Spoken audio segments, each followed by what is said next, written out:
Deze videotape is gemaakt om uit te leggen dat hoewel ik borstkanker heb en een zwak hart en zwakke nieren, ik toch niet terug wil naar het ziekenhuis, zelfs niet voor een paar dagen.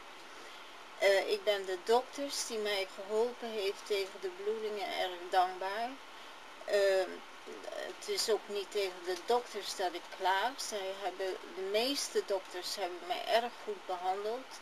Maar een deel van het personeel heeft helemaal teniet gedaan wat de dokters goed hebben gedaan. Het is zo dat waar sommige dokters mij het leven hebben gered, onder andere dokter Floris Brandt en dokter David zou dat ook hebben geholpen. En nog enkele dokters hebben een deel van het personeel helemaal zo gedaan dat ik toch leeggebloed zou zijn, ondanks hun goede werk. En daarom dien ik nu een klacht in tegen hen in de eerste plaats. En hoewel mij is aangeraden om mij te laten opereren aan die borstkanker, zeg ik nee. Ik ben diverse keren in mijn leven geopereerd. Het is mooi genoeg geweest. Ik wil dat niet meer. Ik ben nu thuis. Ik word beter verzorgd dan ik in het ziekenhuis verzorgd ben in feite. Ik leer mezelf ook een klein beetje. Het gaat wel heel langzaam om mezelf te helpen. En verder ben ik dolgelukkig met de videotapes van Luigi om daar naar te kijken. Eigenlijk ben ik nog nooit in mijn leven zo blij met iets geweest. En mijn grootste angst was om dood te gaan voordat die videotapes er waren. Dat was ook een dubbeltje op zijn kant. Het heeft erg lang geduurd voordat de tweede videotape er was. Meer dan een maand. En ik dacht, mijn god, dadelijk ben ik dood. En dan heb ik die nog niet gezien. Daar was ik meer bang voor dan voor heel die kanker. Nu is het zo dat ik ben de dokters heel erg dankbaar. Maar het was bijvoorbeeld ook afgesproken dat dokter David zou proberen de volgende dag om te helpen mij naar het Joost ziekenhuis te brengen toen het conflict nog niet helemaal zo heel groot was geworden. Maar die volgende dag heb ik dokter David zelfs niet meer mogen zien. En dokter Floris heb ik ook niet meer mogen zien. En dat is aanleiding dat ik heb gedacht, nou ga ik ook helemaal niet meer naar het ziekenhuis terug, want ik heb beneden, heb ik minstens een keer of 10 dood kunnen zijn. En dat was nou wel niet de bedoeling. Het is wel waar dat de vrouwelijke dokter heeft mij gevraagd, als je nou helemaal aan slangen komt te liggen en als alles heel naar is, en hopeloos en van alles afgezet moet worden, benen afgezet, wil je dat dan? Ik heb toen gezegd dat ik dat niet wou. Maar daar heb ik niet mee bedoeld dat als ik 2 keer 5 liter bloed verlies van de 6 die een mens heeft, dat ik dan geen nieuw bloed zou kunnen krijgen. Dat heb ik niet bedoeld. En dat is toch zo uitgelopen, want er was één dokter van Dam, die heeft in feite gevonden dat als me dat overkwam, dat ik dan ook geen nieuw bloed moest krijgen. Dus dan was ik nu al dood geweest. Die videotape van Luigi, wat mijn liefste wens was om nog te zien, had ik helemaal niet kunnen zien, want ik was die ochtend anders doodgebloed. Er is helemaal geen twijfel over mogelijk. Dus er waren 2 soorten dokters, dokter Floris Brandt en dokter David, die ongetwijfeld wilden me redden, en nog een andere dokter, ik weet zijn naam niet zo goed. Ook de chirurgen, die ben ik dankbaar. En eigenlijk ben ik behalve dokter van Dam alle dokters dankbaar. Maar ik wil hun raad niet opvolgen. Ik wil niet meer geopereerd worden. Ik wil niet meer naar het ziekenhuis terug, tenzij er een hele grote bloeding zou komen, maar voor die kanker wil ik niet meer naar het ziekenhuis terug. Want allerlei afspraken die er met mij waren. Ik heb bijvoorbeeld uitgelegd dat ik niet plat kan liggen. Een van mijn klachten is dat ik alleen maar kan ademen als ik rechtop zit en dan recht van voren. Ik raak helemaal in paniek als ik plat moet liggen, dan kan ik niet meer ademen. Daar is allemaal geen rekening mee gehouden, dus ik stikte daar bijna. En toen heb ik gedacht, nou, van stikken ga je ook dood. En dan hou ik het liever hier in de hand. Dat is hier ook heel moeilijk, want ik heb het hier ook heel vaak benauwd. Maar in het ziekenhuis overleef ik dat gewoon niet meer. Dan ben ik zo vaak bijna dood geweest in die ruimte beneden, in de televisieruimte. Ook bij de onderzoeken zelf hebben ze helemaal niet op mij gelet dat ik bijna lag te stikken en zaten ze naast me te giechelen. Het personeel is zo dat niet alleen voor mij, maar ook voor andere operatiepatiënten. Je hoort hen met elkaar giechelen, elkaar hun vakantieverhalen vertellen. Je hoort hen roddelen met elkaar.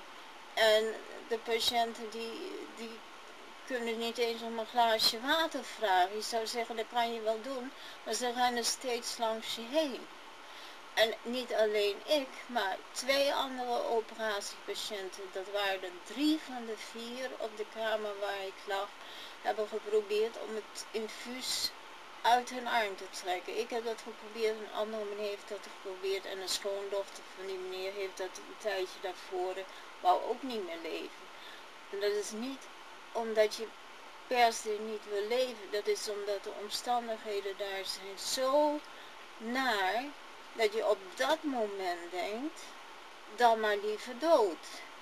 Maar als de mensen een beetje beter voor je waren geweest en aardiger, dan had je misschien niet dood gewild. Dus zo, meneer naast mij bijvoorbeeld, die heeft zijn infuus geprobeerd los te trekken. Die lag voortdurend te vragen om een glaasje water. Dat werd helemaal niet op gereageerd. Hij kon niet duidelijk maken dat hij het zo benauwd had. En nou was er wel één verpleger die daarna het geduld heeft gehad om hem uit te leggen. Maar daarvoor urenlang heeft die man om water geroepen. En natuurlijk probeert hij dan om zijn infuus eruit te trekken. Nou, ik heb zoveel vaak om water gevraagd, heb ik helemaal niet gekregen. Ik kreeg uren daarna. Het zijn die dingen die de mensen dus echt wanhopig maken. Want zelfs als je water mag hebben, dan duurt het uren voordat ze het geven. En dan is er ook nog het probleem van als je daar komt, dan krijg je een luier aan, een afzakkende luier. En je wordt soms 2, 3 dagen niet verschoond. Het wordt steeds gezegd, nou we komen je dan en dan verschonen, maar de waarheid is dat ze je naar de specialist brengen, terwijl je helemaal niet schoon bent, lekkend en al. Nou, en dan je schaamt je natuurlijk, iedereen in zo'n positie schaamt zich. En ze brengen je gewoon ongewassen, 2 dagen ongewassen, helemaal lekkend met een luier aan naar de specialisten. Terwijl ze eerst zeggen van nou om 9 uur komen ze en dan is het bijvoorbeeld pas om 5 uur 's avonds dat ze komen. Nou, al die mensen die zitten proberen de zaak op te houden, maar op het laatst moeten ze het toch laten gaan, want zo lang kan dat niet. Zolang sta je op die gang en zolang is er in feite geen hulp. Ook geen water, ook geen... Ja, en dat is de reden dat ik denk, nou, naar dat ziekenhuis wil ik helemaal niet terug. Als ik dood moet gaan, nou, dan ga ik dan liever thuis dood. Ik wil geen slangen meer in mijn neus hebben. Dat geeft je het gevoel dat je stikt. En waarom zou ik dat moeten? Ik ben eigenlijk nog nooit zo gelukkig geweest om naar die tapes te kijken. klinkt wel gek. De meeste mensen zullen zeggen van, kijk eerst naar je gezondheid. Maar ik denk, nee, nu heb ik het geluk. Nu ben ik gelukkig.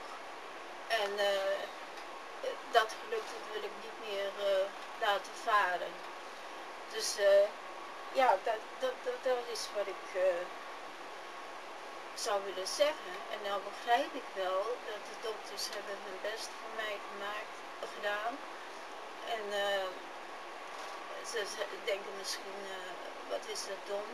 Maar ik zou willen zeggen, gun mij dat geluk. Het is misschien een heel klein gelukje. Misschien krijg ik van God die paar maanden. Misschien krijg ik die niet eens. Ik ben erg bang geweest dat ik die niet eens zou krijgen. Maar als de prijs daarvoor is dat ik dan eerder doodga, dan betaal ik die prijs. Omdat ik nu gelukkig ben. En ik ben er niet zeker van dat als ik terug ga naar dat ziekenhuis, dat ik niet op een of andere manier weer stik. Dat ik weer benauwd word. Dat ik doodga gewoon aan mijn verslikken. Dat ik doodga gewoon omdat ik geen lucht kan krijgen. Het personeel ziet dat niet. En daar heb ik geen zin in. Dus ik ben ook niet zo bang voor de dood als dat moet zijn. Nou, Slobodan zit er een beetje mee, maar ik zie dat zit er eigenlijk eerlijk gezegd niet mee. Behalve dat ik hoop dat ik het niet zo benauwd hoef te hebben. Dus ik zou de dokters desalniettemin graag willen vragen om, als het gebeurt, een beetje te helpen met niet te benauwd te hebben, niet te veel pijn te hebben. En ook voor Slobodan een beetje pijnbestrijding te hebben, want hij is ook ziek. Maar ik ga dus niet terug naar het ziekenhuis, ook niet voor die ene dag. En ook in een later stadium, tenzij hele grote bloedingen zouden komen, niet meer. Dan zou ik ook willen zeggen, ik heb in het ziekenhuis heel erg goed uitgelegd dat wij geen geld hebben. Dus degene, de verpleegsters, die wisten dat wel. Desalniettemin is het gebeurd, Slobodan die moest steeds opbellen. En iedere keer dat je belt kost het een hele telefoonkaart, want het duurt erg lang voordat je doorverbonden wordt. Dat is iedere keer, ja, voor één gesprek een hele telefoonkaart, dat is gewoon niet op te brengen.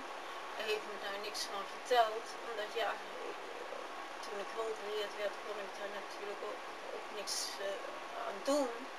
Maar nou achteraf denk ik, ja, het ziekenhuis dat stelt allerlei eisen waaraan mensen die geen geld hebben onmogelijk kunnen voldoen. Ik heb bijvoorbeeld gevraagd van Slobodan gooit een kaas voor mij, een hele grote brok. Ik heb gevraagd, nou gooi die nou alsjeblieft niet weg, bewaar die tot ik terugkom.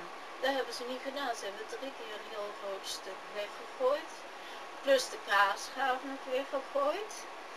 En ja, hoe wil men dat wij dat betalen terwijl we het niet hebben? Ik vond dat het ziekenhuis zich daar ook weinig rekenschap van geeft. Niet alleen voor mij, maar er zijn wel meer mensen die echt niks over hebben of echt slecht verzekerd zijn. En dat eten, dat wordt ook als het helemaal onaangetast is, hele rollen koek die geen één koekje uit is, wat niet besmettelijk is. Nou, dat wordt zo weggesmeed. En dan denk ik, oh, ik vind het niet sociaal, want de daklozen zouden er blij mee zijn. En wat dat betreft vind ik het ook geen sociaal ziekenhuis. En ze jagen mensen op met geld dat je dan toch moet lenen, maar niet iedereen kan dat lenen. En ja, dat heeft me ook tegengestaan, omdat ik het heel erg goed heb uitgelegd allemaal. En daar hebben ze helemaal geen rekening mee gehouden.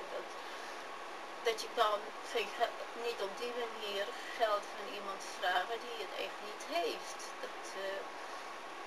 Dat ook. Nou, dan was het vervolgens zo dat wij, en daarmee bedoel ik dan de patiënten op die kamer, dat waren er soms 3, dat waren er soms 4, konden alles horen wat het personeel tegen elkaar zegt.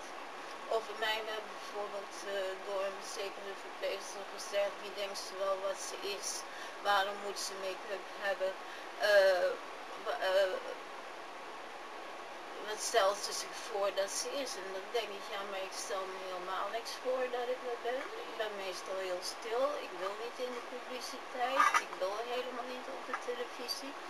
Maar ik mag het toch zijn hoe ik ben. Ik mag het toch uitzien hoe ik ben. Ik bedoel, de vrouw die dat zegt, die is niet zo beeldschoon dat ik denk van nou, je moet precies zijn zoals jij eruit ziet.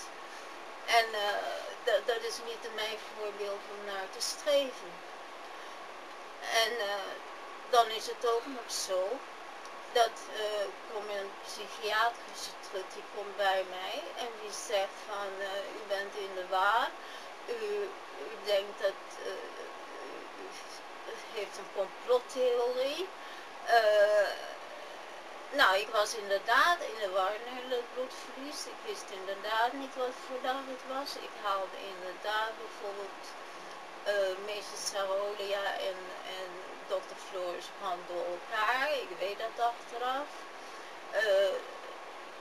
Ik was in de war, maar dat kwam door het bloedverlies. Maar dan moeten ze toch niet, omdat ik dat door het bloedverlies op dat moment niet weet, een psychiater op mijn dak sturen. Dus dat was ik heel kwaad. Dus toen ik weer een beetje wat positiever kwam, toen dacht ik, ja maar het is heel normaal dat je in de war bent als je 5 van de 6 liter bloed 2 keer hebt verloren. En dat wil nog niet zeggen dat ik gek ben. Dat wil nog niet zeggen dat ik na een eigenwijs zelf ingenomen kwast van een psychiater zou moeten luisteren. Bovendien, ik geloof in God, dus ik zoek mijn steun liever bij religie. Helemaal niet bij een psychiater. En dat moet toch mogen. En daar heb ik eigenlijk niet de kans voor gekregen. De eerste psychiater, nou dat was eigenlijk echt een heel zelf ingenomen ijdelstuk vreten. En de tweede psychiater, nou die was eigenlijk, bleek een beetje aardiger. Ik was eerst bang dat het hetzelfde zou zijn, het was een andere psychiater. En die heeft in het begin wel toestemming gegeven dat slogan dan mocht zijn. Maar die toestemming die is volgende dag weer ingetrokken. Even stoppen.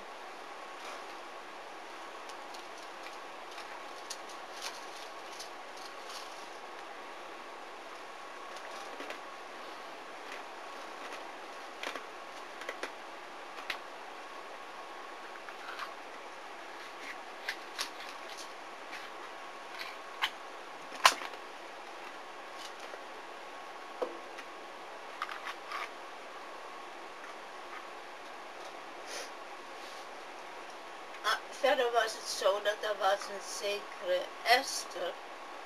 En die Esther, die was aan het vertellen tegen de rest van het personeel, maar wij konden er allemaal van meegenieten, dat zij plezier in had om met verschillende mensen seks te bedrijven, een soort groepseks. Je hebt niet goed begrepen of het met personeel was of met patiënten. En nou, zij proberen dus steeds om bij mij in de buurt te komen, mij achterna te lopen. Het was iemand die heel aardig deed, maar alleen maar van zichzelf hield. En ik was helemaal niet gesteld op dat die vrouw zich aan mij zou plakken. Bovendien, ik hield zelf helemaal niet van die dingen. Die Esther heeft mij beschuldigd dat ik net zo zou zijn. Maar ik ben zo niet. Ik heb zelfs een enorme hekel aan zulke dingen. En ik had absoluut geen behoefte, terwijl ik zo ziek was, om op die manier daarmee geconfronteerd te worden met iets wat ik jou juist ontvlucht. Dus dat vond ik ook heel naar. En dan was het ook nog zo dat nou, die Esther, dat was eigenlijk een hele episode daar, die niet alleen mij, maar ook andere mensen enorm geërgerd heeft. En dat heb je nog als heel bedreigend ondervonden. Ook heel vreemd dat een personeelslid die verpleegster moet zijn, dat zo gaan zitten vertellen, terwijl heel de zaal die kan dat meegenieten. Er was wel nog een meneer die zich daar erg aan ergerde en die daar niks mee te maken wou hebben. Maar verder is het zo dat er is mij gezegd dat ik moest op een gegeven moment mappen meenemen en röntgenfoto's meenemen van de ene specialist naar de andere. En ik heb een lerares gehad, mevrouw Vries, die moest destijds ook haar map brengen van de ene specialist naar de andere. En mevrouw Vries die heeft toen die envelop opengemaakt en gaan zitten lezen wat er stond. En er stond onder andere deze veelste dikke vrouw die dit en dit en dit. En ze zei tegen ons kinderen, maar ik mag toch wel lezen wat daar over mezelf staat. Dat heb ik altijd onthouden. Dus toen ik een blauwe map had met röntgenfoto's, toen heb ik die ook opengemaakt. En wat lees ik daar? Dat ik complottheorie heb, dat ik niet goed bij zinnen ben, dat ik een psychiater nodig heb. Dat lees ik daar allemaal. En ik heb het 2 keer opgezocht en het meisje dat mij wegbracht, die vroeg ook, wat lees je? Ik zei, nou, ik lees wat er hier over mij geschreven wordt. Maar waarom zou je dat niet lezen? Het gaat over mij, het gaat niet over u. Het is mijn leven, het is niet uw leven. En ik vind dat de verpleegsters en dokters zijn er in dat geval voor de patiënten en niet de patiënten voor de dokters en de verpleegsters.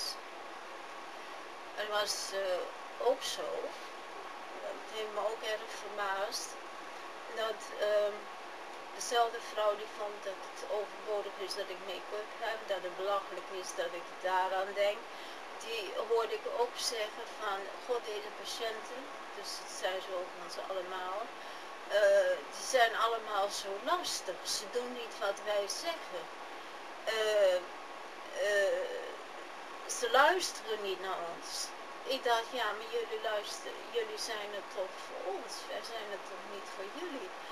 Wij zijn er toch niet om aan jullie wensen te voldoen. Tuurlijk, je moet dankbaar zijn dat ze willen helpen, het is een zwaar beroep, het is niet leuk om anderen steeds schoon te moeten maken, dan moet je wederzijds begrip hebben, maar het is toch niet zo dat de patiënten zijn om de verpleegsters gelijk te geven. Of de patiënten zijn het doel niet van dat de verpleegsters zijn. Het is toch andersom. En al die dingen die hebben veroorzaakt dat ik dus niet meer terug wil, ook niet voor die ene dag. Ik vind het heel jammer dat ik dokter David niet meer heb gezien, want hij zou dan proberen me naar het Joodse ziekenhuis te brengen.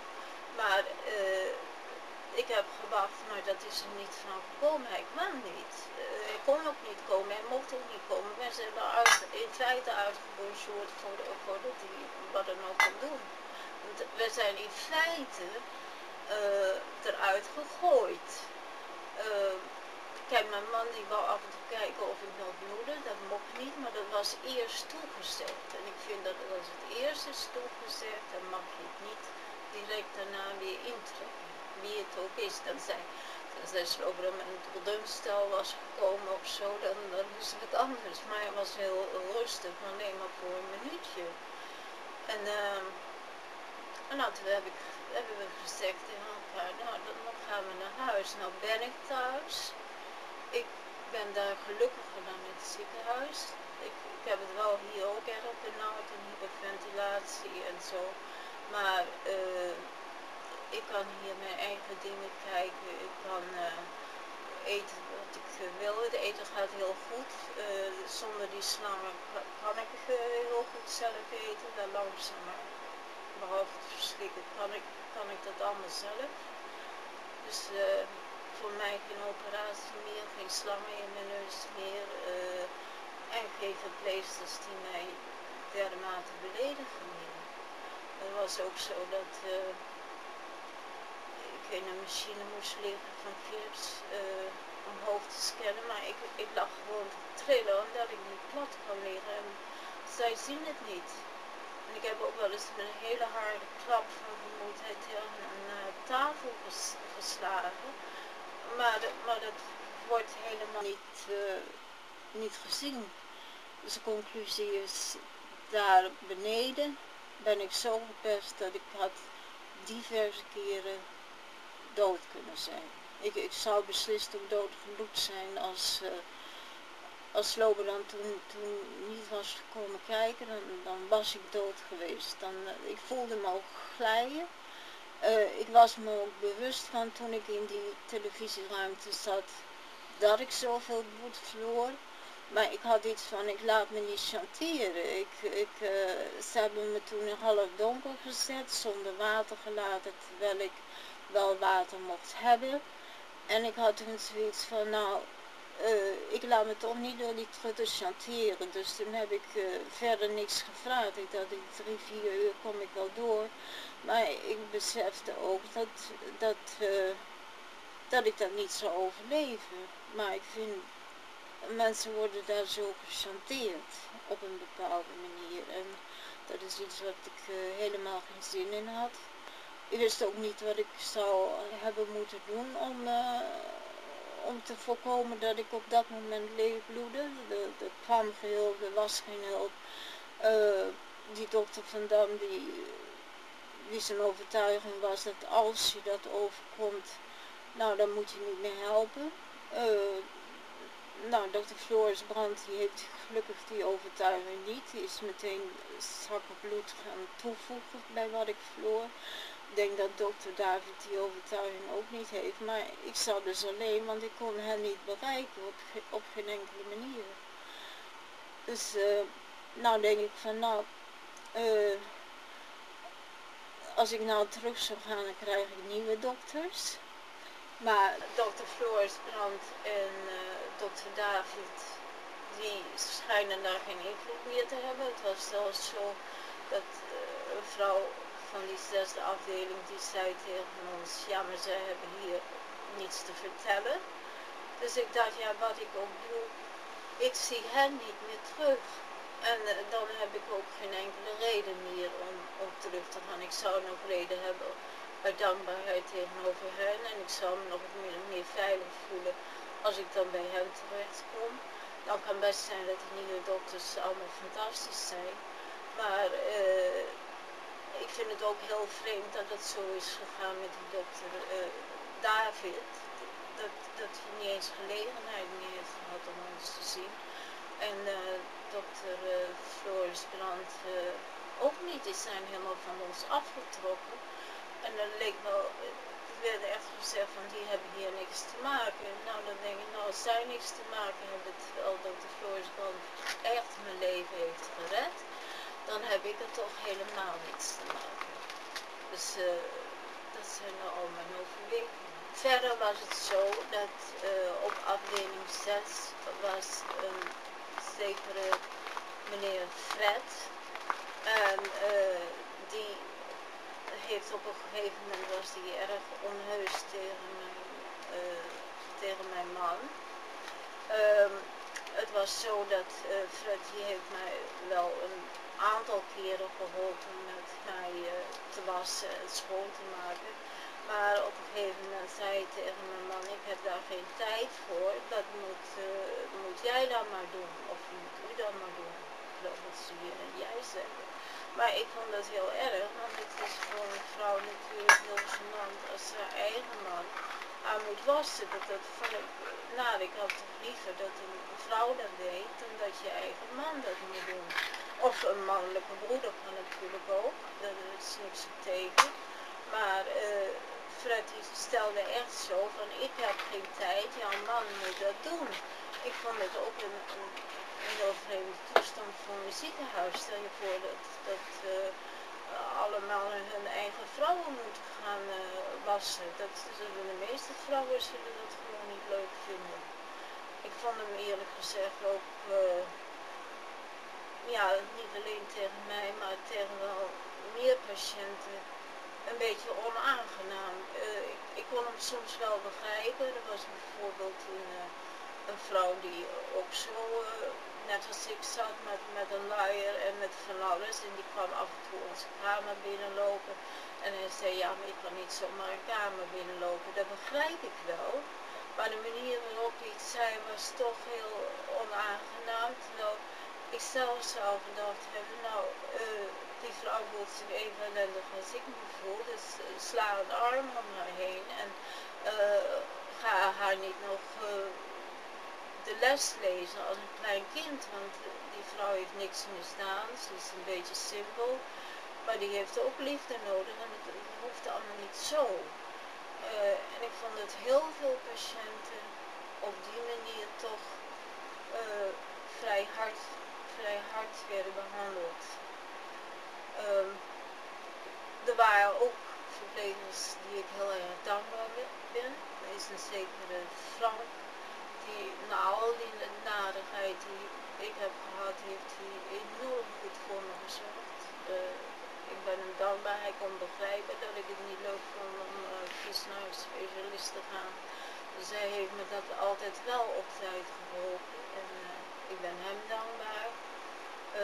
Er was ook een aantal Surinaamse meisjes die ik stuk voor stuk dankbaar ben. Die hebben me allemaal geholpen tegen die vrouw die vonden dat ik geen make-up moest hebben. Dat waren toevallig ook Surinaamse meisjes bij die ik vlakbij woonde en die andere dingen die wij gezamenlijk wisten ook wisten. Dus die wisten wel dat ja, we konden het over dezelfde mensen hebben, we konden het over de Thomas hebben die ook overleden is in Coma in het ziekenhuis. Die onder geheimzinnige omstandigheden is doodgegaan omdat hij vloeistof uit een akku te drinken heeft gekregen en een vriend van me ook. Dus wat dat betreft, alle drie de Surinaamse meisjes waar ik mee te maken heb, waren echt goed voor mij. Die ben ik wel dankbaar, van ben ik dankbaar. Er waren er wel meer. Maar er waren een stel kleine bij dat zo hooghartig waren. Vooral 's ochtends bijvoorbeeld. In het donker werd ik soms in paniek wakker. En dan komt er een trut die komt kijken, die geeft je niet eens antwoord. En die loopt als een soort van de een naar de ander in een reusachtig tempo zonder zelfs nog maar je te antwoorden. Dus dat is zo'n enorme hoogmoed. En patiënten durven echt niet eens water te vragen, ze durven gewoon helemaal niks. Nou, ik heb dus eerst 2 keer grote bloedingen gehad, waarbij ik 5 van de 6 liter bloed heb verloren. En daarna is er nog een keer bloed gekomen. En toen was mijn Slobodan die was ongerust dat het misschien weer zo erg zou worden. En die heeft gevraagd of hij af en toe mocht blijven om te kijken of dat al dan niet gebeurd zou zijn. Fred die heeft dat helemaal niet goed gevonden. En ook meester Sarolia, die we inmiddels gevraagd hadden om de toestand te bekijken en eventueel aan te klagen. Die zei, ja maar nou is er weer bloed, er moet toch naar gekeken worden. Maar dat hebben ze geweigerd.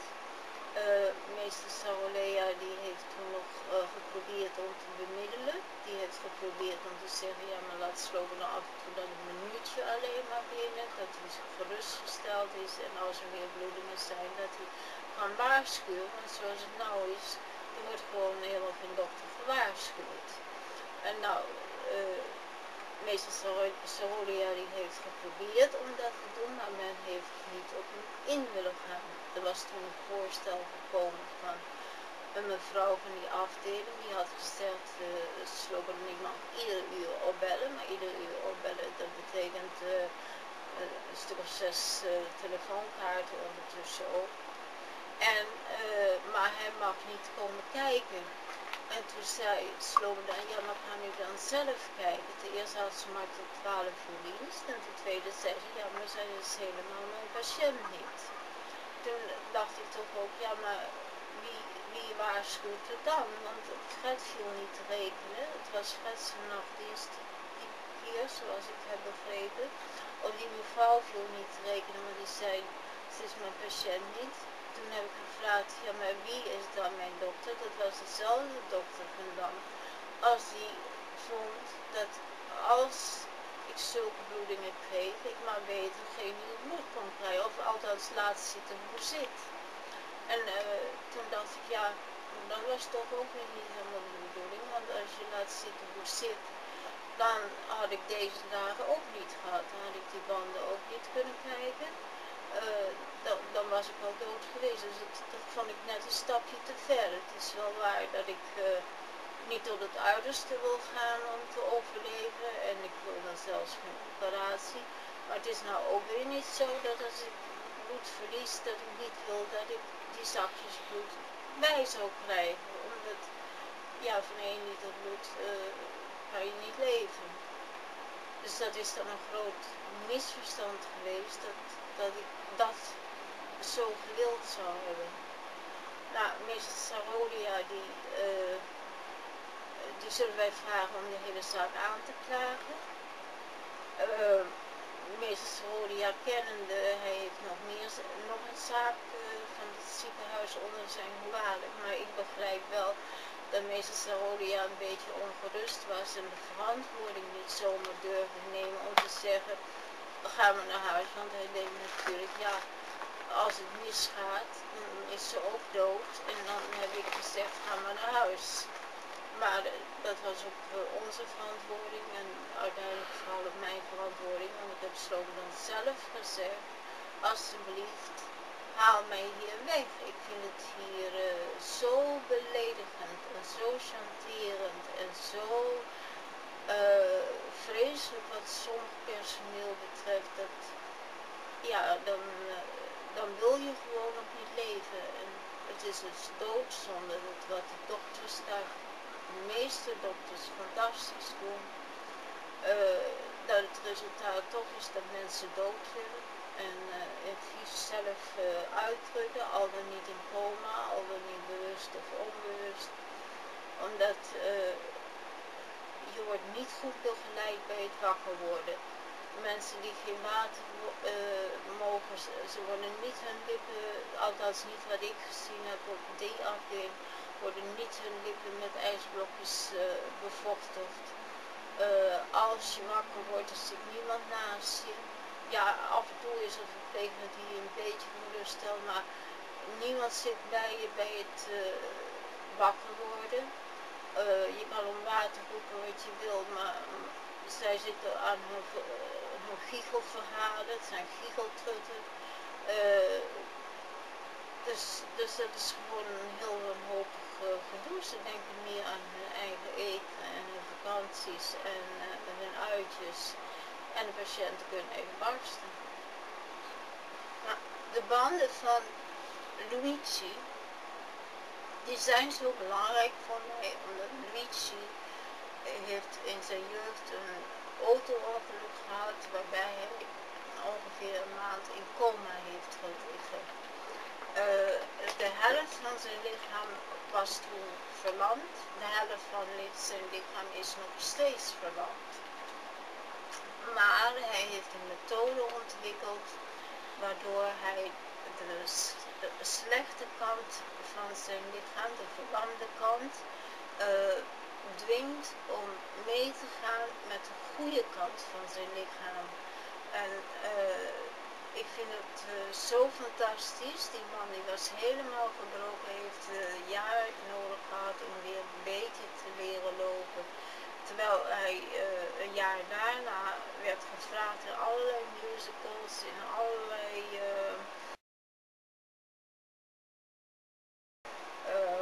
films,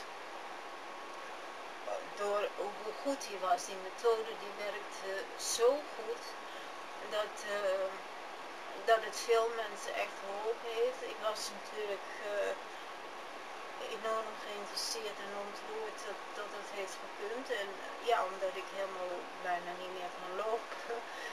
Ik pretendeer niet dat ik het kan halen om zo ver te komen. Misschien krijg ik helemaal de tijd niet, maar ik vind het zo enorm mooie banden om naar te kijken, dat ik heb zelf iets gezien wat ik zo tevreden mee ben en zo gelukkig mee ben.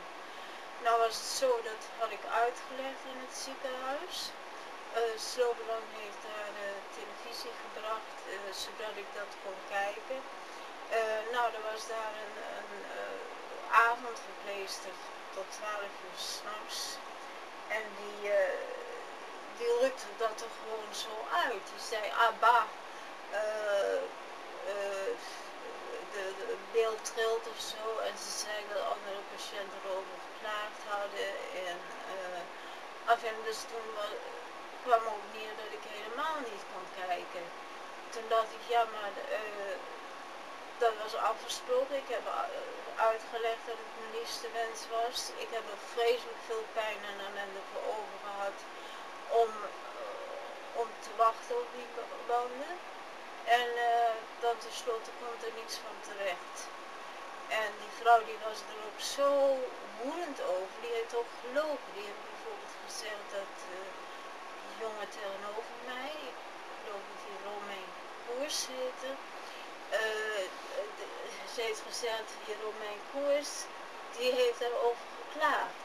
Nou, wij waren een beetje kwaad op Romein Koers. En dan keek je er een beetje kwaad aan. En mijn man die vroeg, ja, we hebben gehoord dat u heeft last van die banden gehad. Die jongen zei, wat? U weet van niks. En toen bleek dat hij daar helemaal niet over geklaagd had. Ik vond het al gek, want hij had er mij niks over gezegd. Dat was een hele schone jongen die heel de nacht ook altijd bezig was om tanden te poetsen en zijn spulletjes schoon te houden, net als ik. Dus ja, het was niet, ze heeft gelogen, die zuster heeft gelogen en die jongen daar last van gehad zou hebben, terwijl die jongen heeft er niet over geklaagd. Dus die is niet, en die heeft later mee opgeholpen. Ze hadden mij zo vastgezet, hier een knie en hier een knie en daar geen ruimte tussen. En die tafel kon ik zelf niet wegduwen. En toen ben ik zo van vermoeidheid voorovergezakt en ik had geen plekken om te bewegen. En dat zou ik toen ook in die positie niet meer zelf een hele nacht hebben kunnen volhouden. En die jongen, die heeft toen wel geholpen om die kar opzij te duwen. Heeft hij mij geholpen en later heeft hij nog een paar keer geholpen, want toen heb ik gezien hoe er gelogen werd en hoe er gechanteerd werd. En hij is me ook gaan zoeken in die televisieruimte later. En hij heeft me soms water gebracht als ze me geen water wilden geven. Dus we zijn eigenlijk goede vrienden geworden, want hij vond ook dat het daar heel gek ging. En heel onrechtvaardig. Er was wel een andere vrouw die naast mij was komen te liggen. Eén nacht voordat ik ben weggegaan, inderdaad, die heeft wel geklaagd, die wou in het donker liggen, die wou inderdaad, die wou dat niet. Dus dat is wel geweest, maar die andere jongen heeft de zuster beslist gelopen. Ja, dan wou ik ook nog zeggen, er werd altijd gezegd, dan moet u niet gaan slapen. Waarom slaapt u niet? De eerste had ik niet slaap, de tweede, als ik sliep, ik werd in paniek wakker in het donker en ik had die ademhalingsproblemen, dus dan was ik helemaal in paniek, daarom ging ik niet zo lang slapen. Ik had ook niet veel slaap, maar wat ik zo enorm gek vind, zelfs eerlijk gezegd sommige dominees, is dat zij stellen, ze stellen dan van ga lekker slapen, dan is de tijd vlugger om. Maar ik dacht, ja, maar stel dat God jou 12 dagen geeft. Waarom moet die 12 dagen zo enorm snel om zijn? Want het is het enige wat je hebt. Waarom moet je die 12 dagen slapen? En christenen die pretenderen toch dat ze zo graag naar God willen. Maar waarom moet je dan, als je zo graag naar God wil, waarom moet je dan zo vreselijk veel moeite doen om die dagen vlug om te gaan slapen en die dagen vlug voorbij te laten gaan? Waarom moet je dan proberen om zo oud mogelijk te worden? Want het is toch wat je zegt, ik wil naar God, dichter bij God. En dan hoor ik aan de andere kant dat je moet proberen je leven te verlengen. Dus ik wil wel niet graag direct à la minuut dood. Maar ik heb het heel gek gevonden dat je, als je in God gelooft, dat je dan niet op een gegeven moment zou moeten zeggen, nou, ik wil wel naar God toe, maar dan moet ik, dat is dan toch maar een, dat meen je toch niet als je vindt dat je eerst moet proberen om 96 te worden en dan pas naar God toe te gaan. Dus wat al die dingen betreft, denk ik, ja, je hoeft er niet zo onmiddellijk zelfmoord te plegen, je hoeft niet zo onmiddellijk nou helemaal niets te doen, maar om helemaal alles te doen, om je te laten chanteren, om je te laten beledigen. En dat vind ik dat je ook niet moet doen, want dan kan je zeggen, nou, God heeft die banden misschien ook wel voor je, als het mis was gegaan, uiteindelijk. Dus ja, dat zijn al mijn redenen om te zeggen van, ik ga niet komen. Slobodan heeft de meneer Boenemaker daarna gebeld, dat ik geopereerd, dat ik zoveel bloed had verloren, dat ik zo gepest werd, heeft hij ook verteld. Dat ik daardoor eigenlijk weg wilde, heeft hij ook verteld. In die tijd was Slobodan toen nog ongerust over, denk ik. Dominee Boenemaker is toen bij mij op bezoek geweest. Ik heb dominee Boenemaker al die dingen die ik in deze tape heb verteld over die Esther en over die dingen heb ik ook verteld.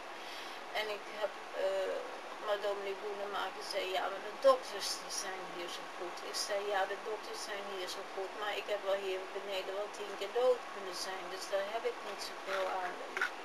Zij zijn wel goed, maar als je ondertussen 10 keer door andere dingen dood bent, dan heeft dominee Boenemaker gezegd van, ja, maar je kan niet zomaar weggaan van één dag op de andere, want dan verlies je al je rechten. En bovendien, Slobodan zal dat niet kunnen. Nou, ik vond het wel een argument, want ik vind natuurlijk ook erg dat Slobodan, terwijl hij zelf ziek is, dat allemaal moet doen. Maar ik zei tegen dominee Boenemaker, als ik hier blijf, ga ik dood. En ik zei, het valt wel mee, Slobodan die kan zulke dingen wel doen. Hij heeft voor oude mensen wel niet een zwak hart. Maar was het wel zo dat voor Slobodan was het ook veel. Er was hier ook nog wel een bende en zo, maar toch, hij heeft veel beter voor me gezorgd dan in het ziekenhuis is gebeurd. Hij zou dat voor andere oude mensen waarschijnlijk ook veel beter hebben gedaan. Het zou een ideale ziekenmoeder zijn als hij een beetje werd opgeleid hoe je dat het anders doet. En, maar ik zei tegen dominee Boenemaker toen al, in feite wil ik weg. En ik heb toen al gezegd, dacht ik dat ik het Joodse ziekenhuis in Nammo had laten vallen. Maar dominee Boenemaker zei, ja, maar je bent niet weg voordat de directeur dat goed vindt. Dus ik vind het wel goed als je gaat, maar je kan niet gaan zonder dat de directeur eerst daar zijn zegen aan heeft gegeven. Of in dit geval was het dan die dokter van Dam in feite die dat moest doen. Nou, zo is het, en toen is het de dag erop eigenlijk zo gebeurd dat er helemaal geen zegen gegeven hoefde te geworden, want ze wilden ons zelf kwijt. Dus dat hebben ze... wij konden dokter David niet meer zien, we konden die andere dokter niet meer zien. In feite zijn we er ook uitgegooid, tenzij je alle concessies had gedaan, alle beledigingen had geslikt, maar in feite wilden ze ons ook wel kwijt. Dus het was niet zo heel moeilijk om toen naar huis te gaan. Nou, dominee Boenemakers zal ik binnenkort schrijven of ik zal zeggen, ik ben nu thuis, ik wil niet geopereerd worden. Overigens heeft dominee Boenemakers dat wel begrepen. Dus we hebben het erover gehad. Ik heb hem gezegd, ze hebben mij gezegd dat ik een slecht hart heb, slechte nieren. Ik ben al jaren ziek. Dus eerlijk gezegd, die kanker, dat zei ik toen tegen dominee Boenemakers, want ik had het juist die dag gehoord. Ik zeg, die kanker, dat interesseert me niet zo, want ik ben toch al helemaal ziek. Ik was al jaren ziek. En dat heeft dominee Boenemakers geen bezwaar gemaakt. Hij heeft gezegd van, ja, in feite aanvaard je dat.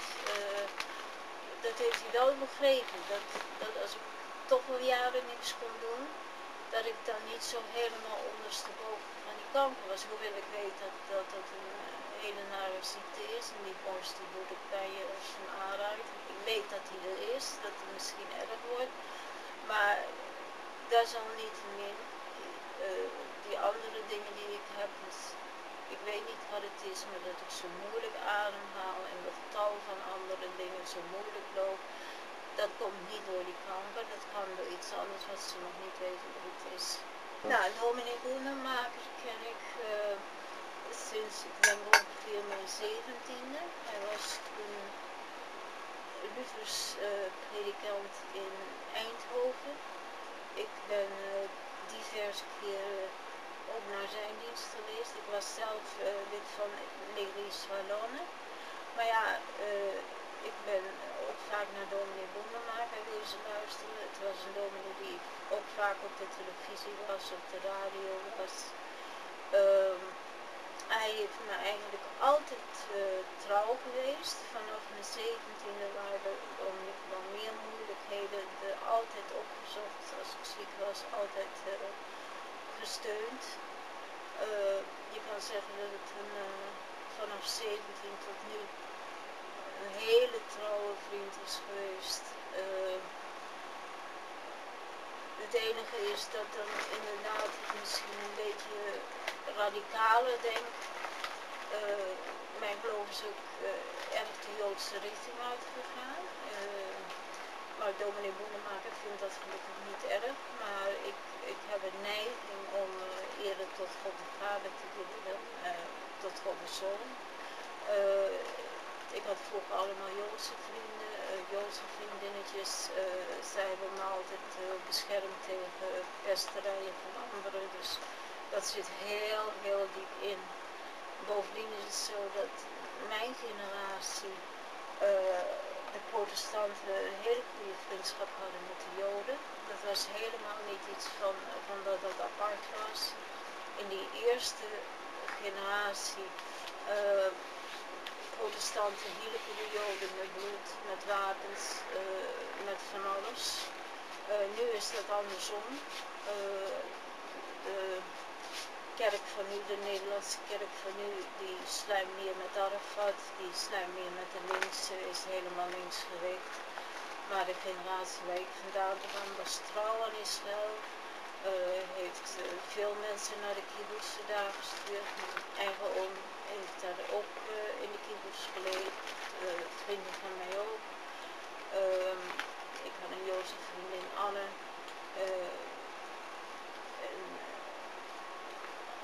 anderen die in het kamp hebben gezeten. Dus ik ben erg Joods gericht in mijn protestante geloof. Ik ben wel protestant, maar in feite ben ik erg de Joodse kant opgegaan. Nou, verder is het zo dat ik ben van Pim Fortuyn. Ik heb gestemd. Ik heb gestemd op de partij van Pim Fortuyn. Ik heb het ontzettend gevonden dat hij is doodgeschoten. Ik weet ook, ik had een foto van Pim Fortuyn bij mij thuis aan de muur hangen, maar ik heb dit toen ook in het ziekenhuis aan de muur gehangen. En ik denk dat het niet iedereen even lekker heeft gezeten. Want de houding tegenover mij was toen zo eigenlijk nog vijandiger. Maar ik wil dit zeggen, ik vond dat Pim Fortuyn heel erg veel dingen gelijk had. Bovendien heeft hij heel erg veel geschreven in zijn boeken over dezelfde dingen waar ik over klaag. Dat het verzorgingshuis waar zijn ouders waren, dat zijn vader ook in een luier zat, dat maar 1 keer per dag wordt schoongemaakt. Zijn moeder heeft zich laten versterven. Dat wil zeggen geen water en geen eten meer tot zich nemen, wat ik ook niet zo'n leuke manier van doodgaan vind.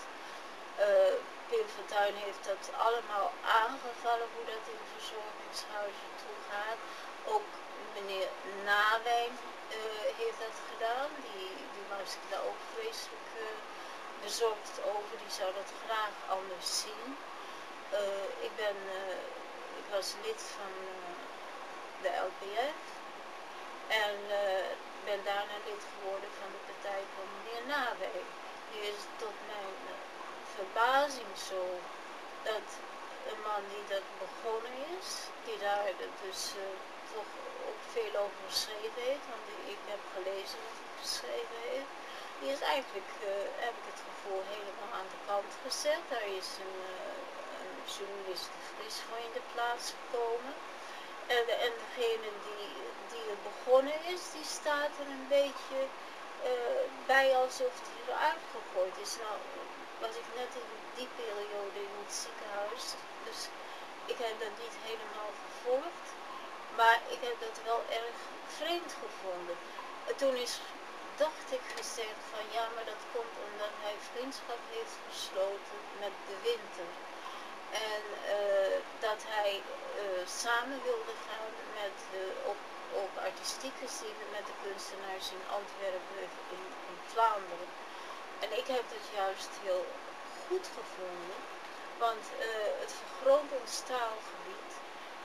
De Vlaamse literatuur en de Vlaamse kunst is heel interessant. Antwerpen is wat betreft heel belangrijk voor ons. Ik vind die meneer De Winter helemaal niet zo verschrikkelijk, eerlijk gezegd. Ik heb geluisterd naar wat hij zegt, maar wat is daar zo verschrikkelijk aan? En Bolkestein die zegt veel ergere dingen. Dus ik vind dat Nawijn dat daar geen fout heeft gemaakt. Ik vind die De Winter, het leek me niet zo nazi. Nou, meneer Nawijn lijkt me ook helemaal geen nazi en Pim Fortuyn ook al helemaal niet, want hij had veel negervrienden, veel Joodse vrienden, dat is helemaal niet iemand die discrimineert. Ik denk meneer Nawijn dat op zich genomen ook niet is. En ik neem het meneer Nawijn niet kwalijk dat hij aansluiting zoekt bij de Belgische kunstenaars. Dus een hoop hebben hem kennelijk daarom uitgegooid of opzij gezet voor die De Vries. Maar ik vind dat het heel gek gelopen is, want hij staat er nou voor spek en bonen bij. Terwijl hij, dus hij het begonnen is, althans die indruk heb ik gekregen. Ik kan alleen maar zeggen dat ik blijf bij die partij en als mensen dat niet befout, nou, dat zal mij een zorg zijn. Pim Fortuyn die had toch in feite gelijk dat je kan niet hele families en hele dorpen allemaal naar Nederland laten komen, want veel te weinig Nederlanders moeten de belastingen opbrengen voor al die Marokkanen die daar zitten voor niks, al die AOW, al die kinderen die gelogen worden, die er niet bestaan.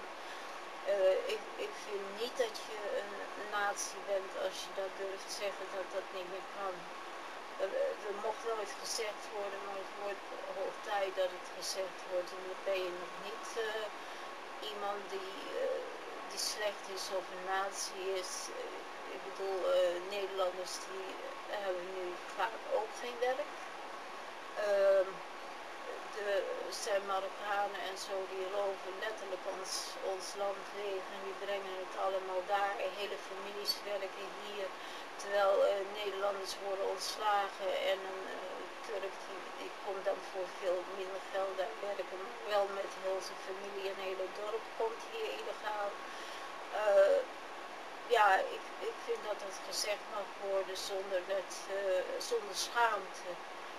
Je moet wel menselijk tegen iedereen zijn. Iedereen is een waarde laten. Als een Turk of een Marokkaan eerlijk is en in moeilijkheden is en pijn heeft, dan moet je hem ook helpen. Als hij dorst heeft, moet je hem ook helpen. Maar je moet jezelf niet over je heen laten lopen en je laten uitbuiten. Nou, Pim Fortuyn is dus doodgeschoten. Ik vond het een buitengewoon kostbaar mens.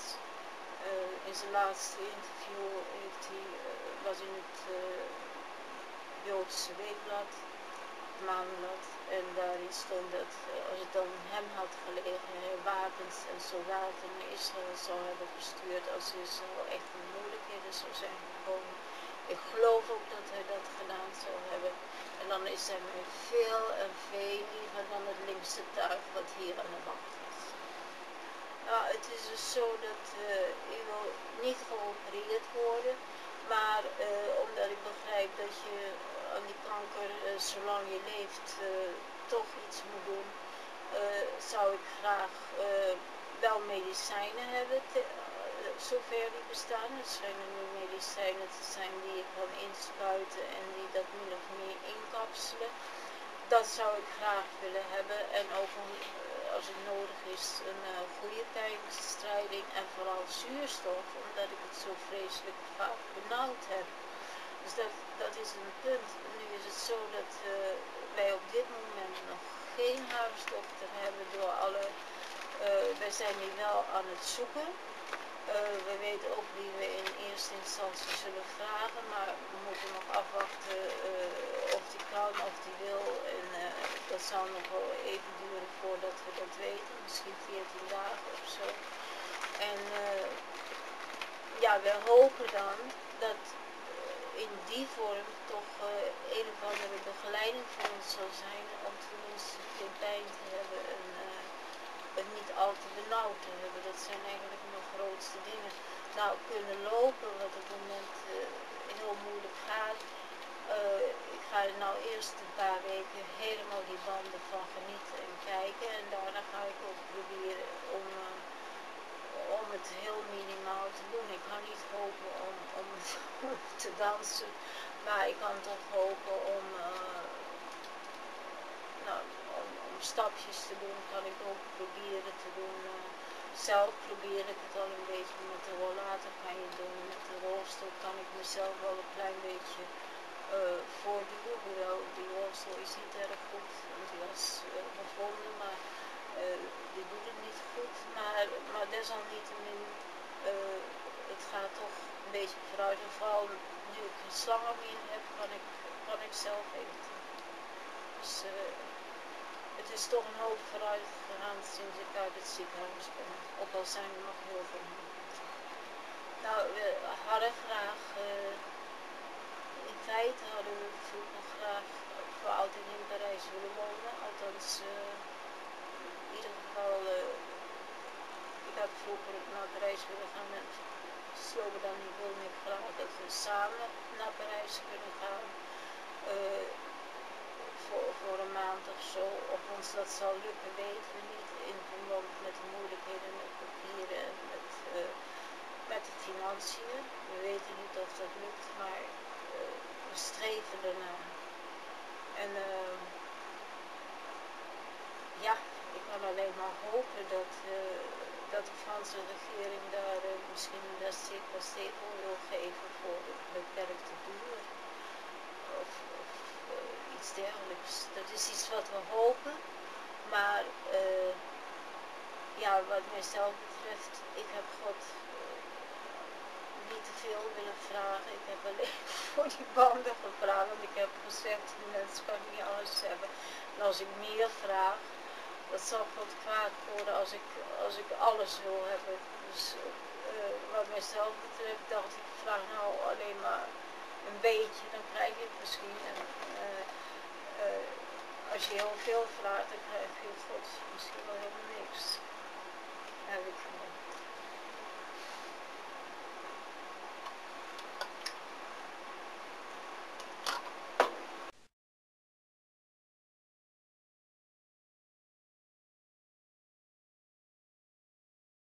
Het is natuurlijk zo dat op zich genomen heel veel van mijn werk is kapot.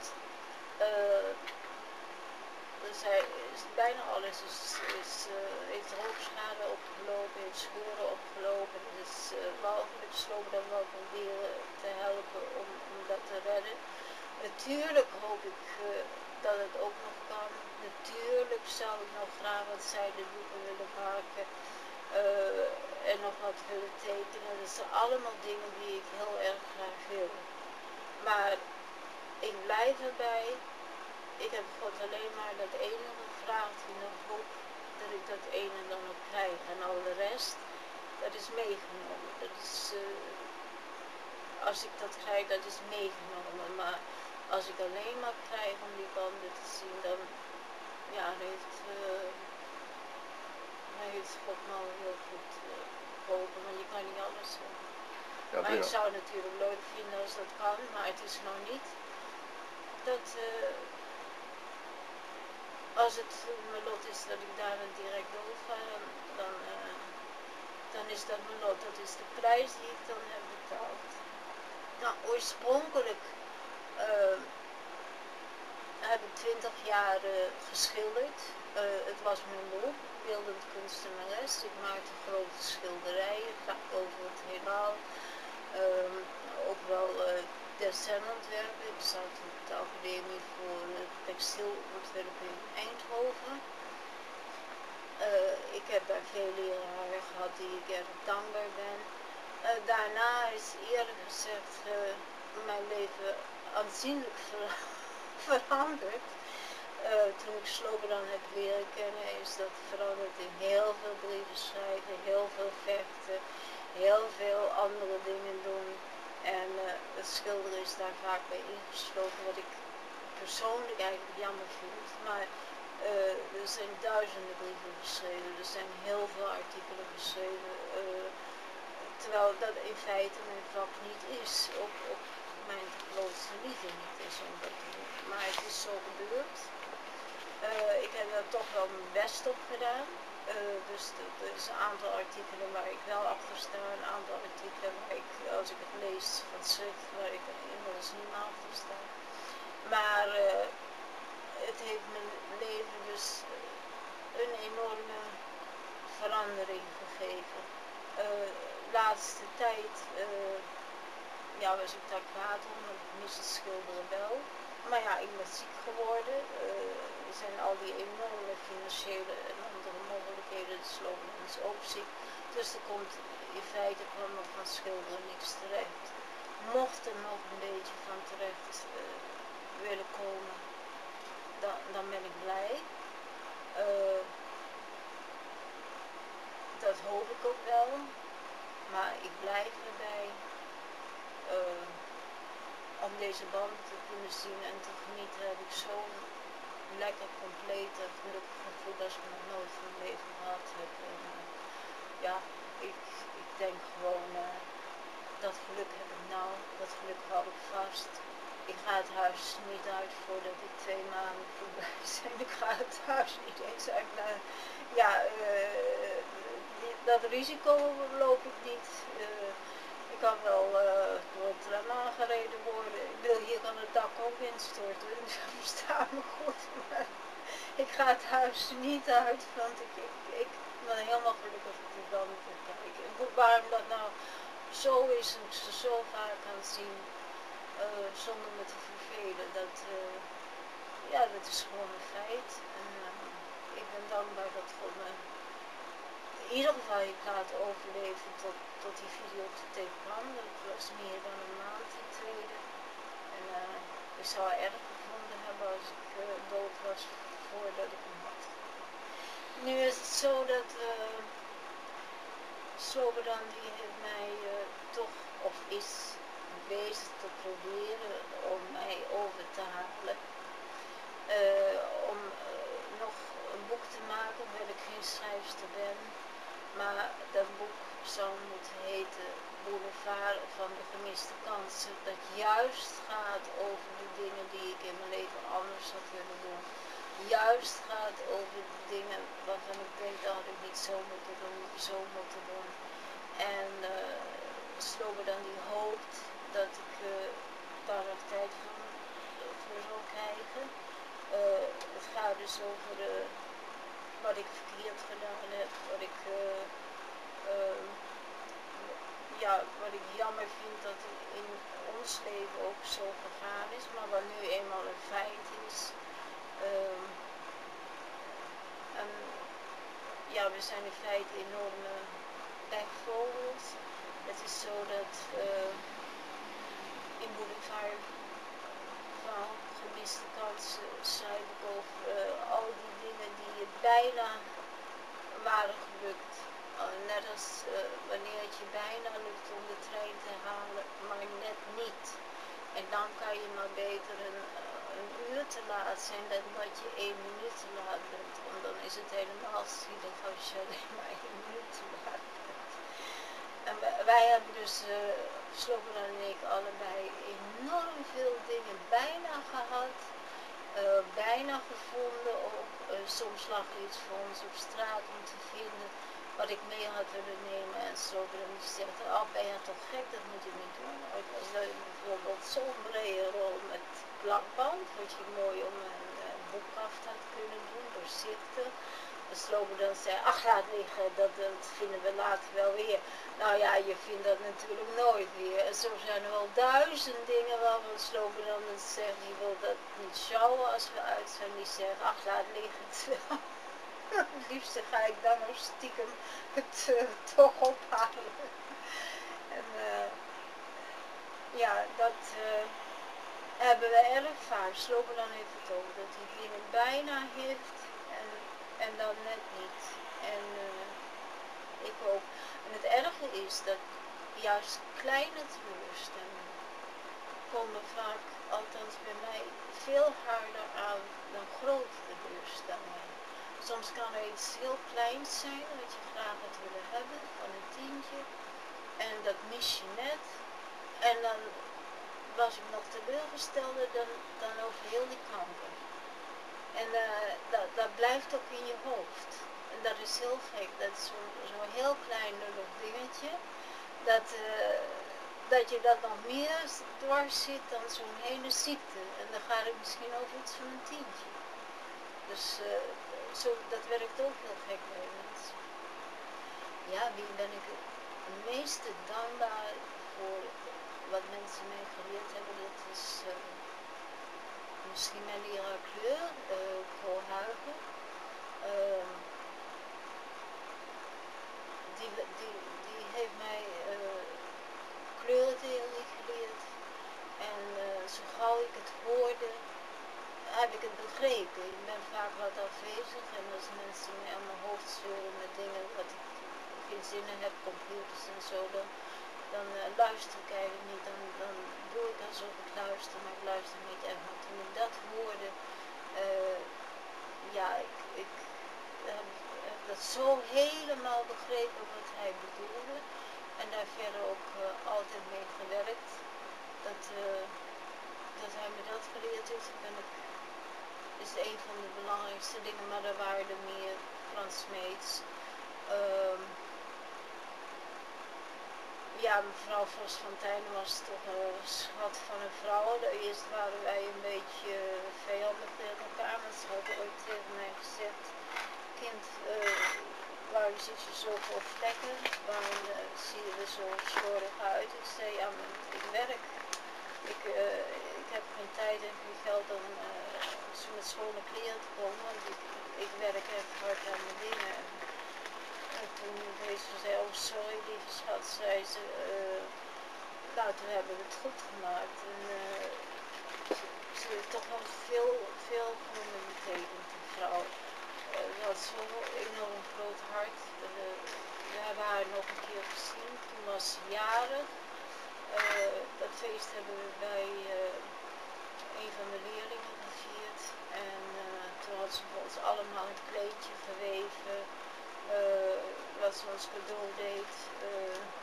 Nou, als mensen bij haar te eten kwamen, ik zelf hou niet van vet eten, ze at enorm veel. Maar goed, dan maakten ze toch heel lief eten voor iedereen. Zo tomatensoep met heel veel kaas en heel veel dingen. Het was een heel hartelijk mens.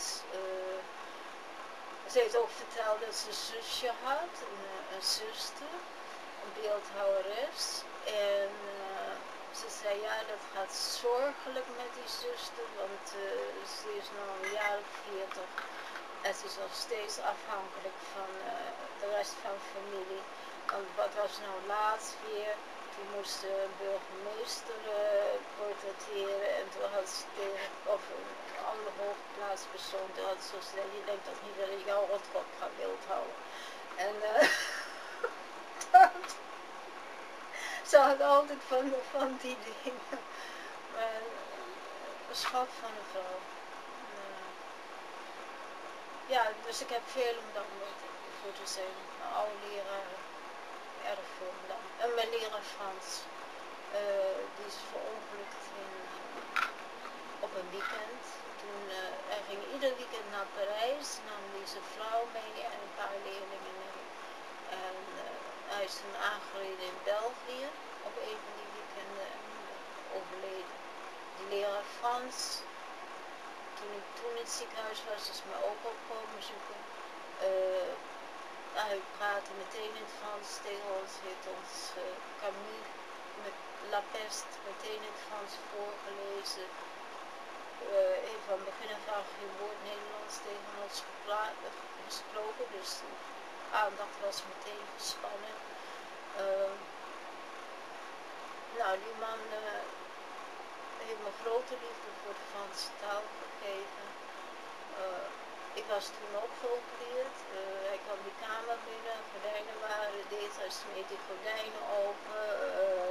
Ik me zo aan het lachen gemaakt dat die man bijna openbarstte. Die ben ik ook heel dankbaar voor, liefde voor Franse literatuur. Mijn jazzballetleraar Felix White, mis ik ook heel erg. Hij is ook bij Luigi wel geweest. Ik heb daar erg lang les gehad, 1 of 2 keer per week. Ik was daar nooit erg goed, maar het was je ook geraden om niet goed te zijn, want als je te goed werd, dan wou Felix je niet meer hebben, want dan zeiden ze, die trutten die willen dan meteen op de televisie en die doen dan de oppervlakken. Nou, ik heb gezorgd om nooit echt goed te worden, ik kon ook niet echt goed worden en zo blijf je het langste. En ik was altijd best gelukkig op die lessen, maar ja, helaas, Felix is ziek geworden, heeft aids gekregen en is overleden. En als je nou vraagt van zijn figuur, waar lijkt hij op? Dan, wat zijn figuur betreft, lijkt het wel een beetje op Luigi. Dus als ik Luigi zie bewegen, Felix was meestal ietsje magerder, maar dan denk je, hé, dat lijkt op Felix. Nou, Felix bemoeit zich ook altijd overal mee. Hij heeft een keer een ruzie proberen te sussen tussen 2 mensen en nou, dat werd niet op prijs gesteld. Dat is zich daartussen bewogen. Dan is hem een glas in het oog gedrukt en heeft hij zijn oog verloren. Dus ja, en verder, Felix en ik waren politiek gezien niet zo met elkaar eens, want Felix was een tikje aan de Palestijnse kant en ik was erg aan de Joodse kant. Felix' vriend was ook aan de Joodse kant, dus wij vonden Felix wat dat betreft allebei maar links en even, ja. Dus Sonja Gaaskel heb ik wel gekend. Ik heb haar tekeningen laten zien bij het Nationaal Ballet. Ik heb wat kostuums voor haar mogen verven en ontwerpen bij het Nationaal Ballet. Wel meer voor een diplomatie, maar toch via haar. Ze is voor mij heel goed geweest. Ze heeft me uitgenodigd bij haar thuis. Ik was heel door haar geboeid. Ze had het figuur van een jong meisje, maar als ze zich omdraaide, dan wist je niet of je tegen een man of een vrouw had, meestentijds. Dus ik was erg geboeid door dat aspect van haar. Moeilijkheid bij haar was ook wel dat als je daar was, dan maakte ze eten voor je. En ik hou niet van vet eten en ook niet van chocola en ook niet van pannenkoeken. En dan zei ze, er zit bijna geen chocola in.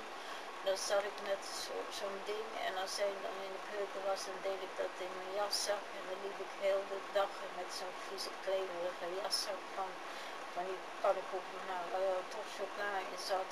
Dus dat is wel herinnering dat al die Russische mensen die proberen je vol te stouwen. En dat is ook, met Serben is dat ook heel erg. Die proberen je eten op te dringen. Dat is niet te geloven.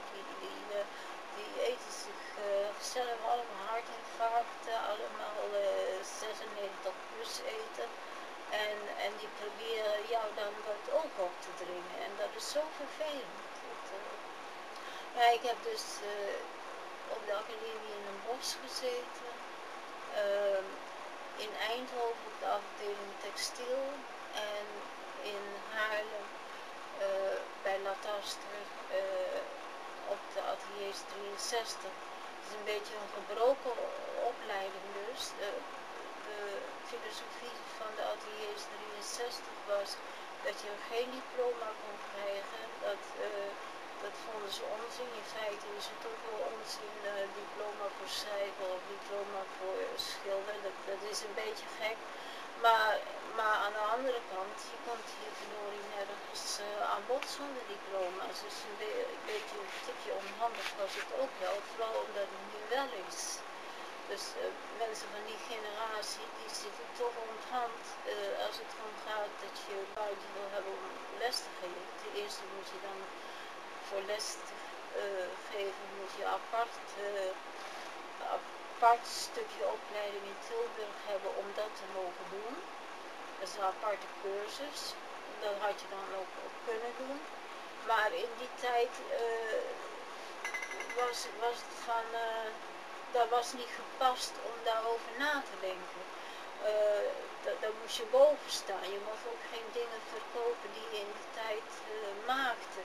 Terwijl ja, nu is dat allemaal veranderd en moet je zelfs allerlei bijbaantjes zoeken.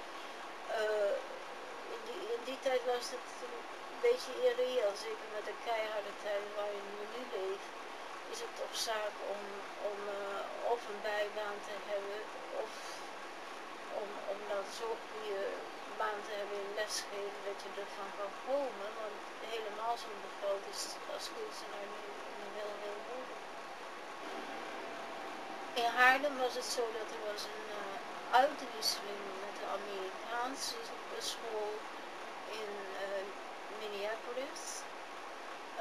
Lataster die had les gegeven in Amerika en een aantal van die leerlingen in feite laten komen naar Nederland in Haarlem. Dus er waren een stuk of 20 misschien Amerikanen daar. Ik kon het daar altijd reuze goed mee vinden. Eerlijk gezegd over het algemeen beter dan in Nederland. Ze werkten veel harder en ik was eigenlijk altijd bij hen, wat me nogal werd kwalijk genomen. Maar we hebben daar heel hard gewerkt. Er zijn mensen die ik nog steeds herinner. Deze meisje dat nog een keer iemand anders langs heeft gestuurd om te zijn. Geld om de opleiding te betalen verdiende zowel dat meisje als ik door het model te staan. Het was zo dat ik moest hele dagen op het model staan om dan de rest van het jaar beginnen te kunnen kopen en de opleiding te kunnen kopen. Het was weliswaar niet zo'n dure opleiding, maar was niet, je moest de school subsidiëren ze in feite voor Polen zelf. Dat was maar weinig gesubsidieerd of niet. De leraar verdiende ook niet veel, die verdiende 750 gulden per maand voor 2 volle dagen lesgeven. Nou, ik vond het in de beginjaren een hele stimulerende, leuke academie. En, ik heb de Amerikanen nog weggebracht toen ze met de boot teruggingen. En we hebben van beide zijden moeten huilen omdat ja, we wilden elkaar niet missen. Er waren bijvoorbeeld Bruce Dunlap, er was Cindy Oleg, ja, Anderson, George Anderson, zijn dochter Lynn Anderson, zijn zoon Bruce Anderson, kunstgeschiedenisleraar van Amerikanen was Mr. Berlind, vrouw van Mr. Berlind. Mr. Berlind maakte grote ronde schilderijen met naakten. Het was een hele leuke groep. We zijn nog naar Zalbon, naar de kerk geweest, waar meneer, vader van meneer Anderson, die heeft daar gezongen. Ik weet wel dat meneer Anderson, dat was de vader, die daar met zijn 2 kinderen kwam, die vroeg toen aan tasten. Ja, allemaal mooi, maar als je deze academie gehad hebt, wat gebeurt er dan? Waar leef je van? Latasten vond het helemaal geen leuke vraag. Hij zei, ja, maar dan kan je de BKR in, dan kan je overheidsgeld krijgen. Maar de vader van Anderson, Mr. Anderson, die vond dat geen aanlokkelijk idee, want de Amerikanen vinden je moet een beetje zelfstandig zijn en de hele tijd van de staat leven. Dat vond meneer Anderson terecht eigenlijk maar niks. En die heeft zijn kinderen later ook weer mee teruggenomen. Het was dus zo dat in Eindhoven, vanuit die academie, heeft de leraar kleur mij op een gegeven moment gezegd, ik kan je niks meer leren. Alles wat ik je kan leren, heb ik je geleerd. Nou moet je verder. Die heeft me gestuurd naar meneer Greten. Dat was een regisseur van theater, de jonge Greten. Dat is een hele trouwe goede vriend geworden, die vaak kwam kijken en vaak raad gaf. Heel vlug keek, dus je moest altijd heel hard werken. En die zei, maak bijvoorbeeld eens kostuums voor Bekker tot de eer van God. Dat was een heel ontroerend toneelstuk. En dat heb ik toen gedaan, maar toen liep het zo dat ik wel 10 jurken voor Gwendolina had en helemaal niks voor de koning. Dus, of voor de aartsbisschop. Dus, maar ja, dat was een hele stimulerende vriendschap. Maar de vriend van jonge Grete, die had me al gezegd, lieve schat, met kostuums ontwerpen verdien je echt het zout in de pak niet. En ik ben daar heel vaak heen en weer geweest, maar inderdaad, op een gegeven moment moest ik toch ook denken aan het zout in de pak, vooral omdat ik van zout hou. Ja, Cor Heesemans was de vriend van Johan Grete. Dat was iemand die de kostuums en decors maakte voor kostuums vooral maakte voor Johan Grete. De decors ontwierp hij vaak zelf. En nou, dat was een hele langdurige vriendschap en als ze kwamen ze meestal samen. Grete was ietsje ruimer, Cordy was wel eens kwaad als hij helemaal onder verfvlekken een nieuwe jas bedorf bij mij. Bij Grete was het minder een punt, maar met hen heeft een hele leuke tijd gehad.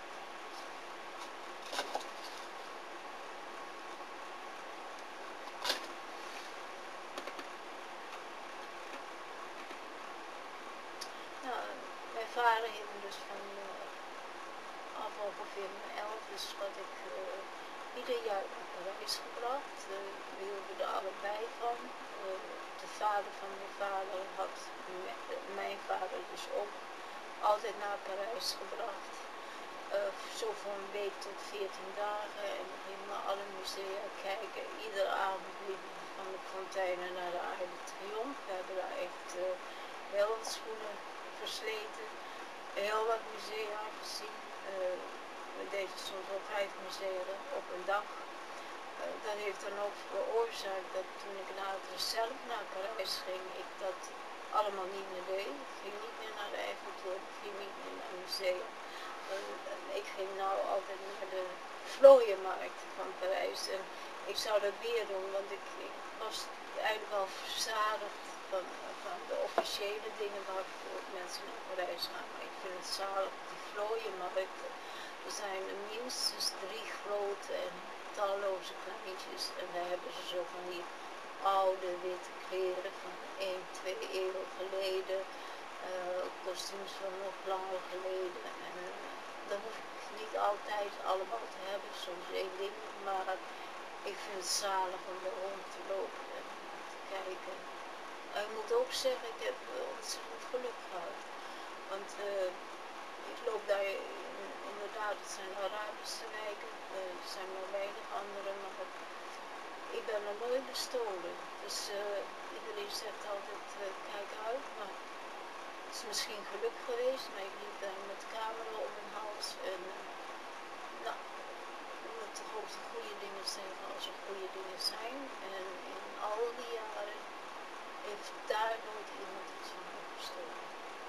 Nou, dat ik Slobodan ken is in feite omdat ik een foto van een karateboek van hem in de krant heb gezien. Felix, die zag die sprong en die zei, god dat is wel een mooie sprong, kan je hem niet een keer meenemen? Maar Slobodan zat in de gevangenis, dus ik kon hem niet zo makkelijk meenemen. Ik ben dus met Slobodan gaan schrijven, uitsluitend om het karateboek. Dus al die andere dingen die Slobodan doet, spionageachtige dingen, al die andere dingen wist ik toen niet en wou ik ook niet. Als ik dat geweten had, dan had ik niet geschreven. Ik vond het bijzonder door dat karate, maar al die andere dingen heeft mij nooit aangetrokken. En dat is natuurlijk wel moeilijk, omdat ja, Slobodan is nieuwsgierig, die is nieuwsgierig wie terroristen zijn, hij is nieuwsgierig naar God weet van alles. En ik heb dat helemaal niet. Ik heb die nieuwsgierigheid niet. Of nu niet. Ik zou er ook nooit achteraan gaan jagen. Of ik vind dat mijn taak niet. Zelfs in deze tijden, ja, ik lees het wel als er een aanslag is geweest, maar ik ben nou niet degene die in de bosjes gaat liggen om te kijken wie dat doet. Dat ben ik niet. En ik ben in feite tegen verraad. Terwijl het heeft toch een verraderlijk aspect. Als je de ene aangeeft, dan de ene voelt zich toch verraden ten opzichte van de ander. Ik denk dat met name voor een christen en voor een jood het de taak is om niet te verraden. Ik bedoel, Judas is het verraden, hij heeft spijt gehad, Christus heeft hem zelfs nodig gehad, dus dat is een ander geval. Maar ik denk dat een christen zich niet bezig mag houden en ook een jood zich niet bezig mag houden met verraad. Niet als professie, niet als doel. Iedereen zegt wel eens per ongeluk wat. Maar als je het kan vermijden, dan moet je het vermijden. Omdat het past een christen niet om ja, om smeris te zijn en anderen de gevangenis in te drijven.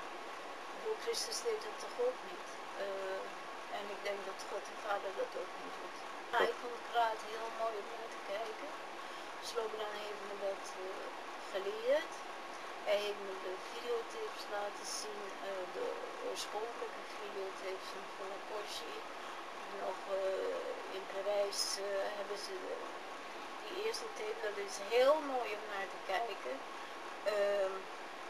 Ik vond het ook leuk om te doen. De pakken vind ik heel lelijk.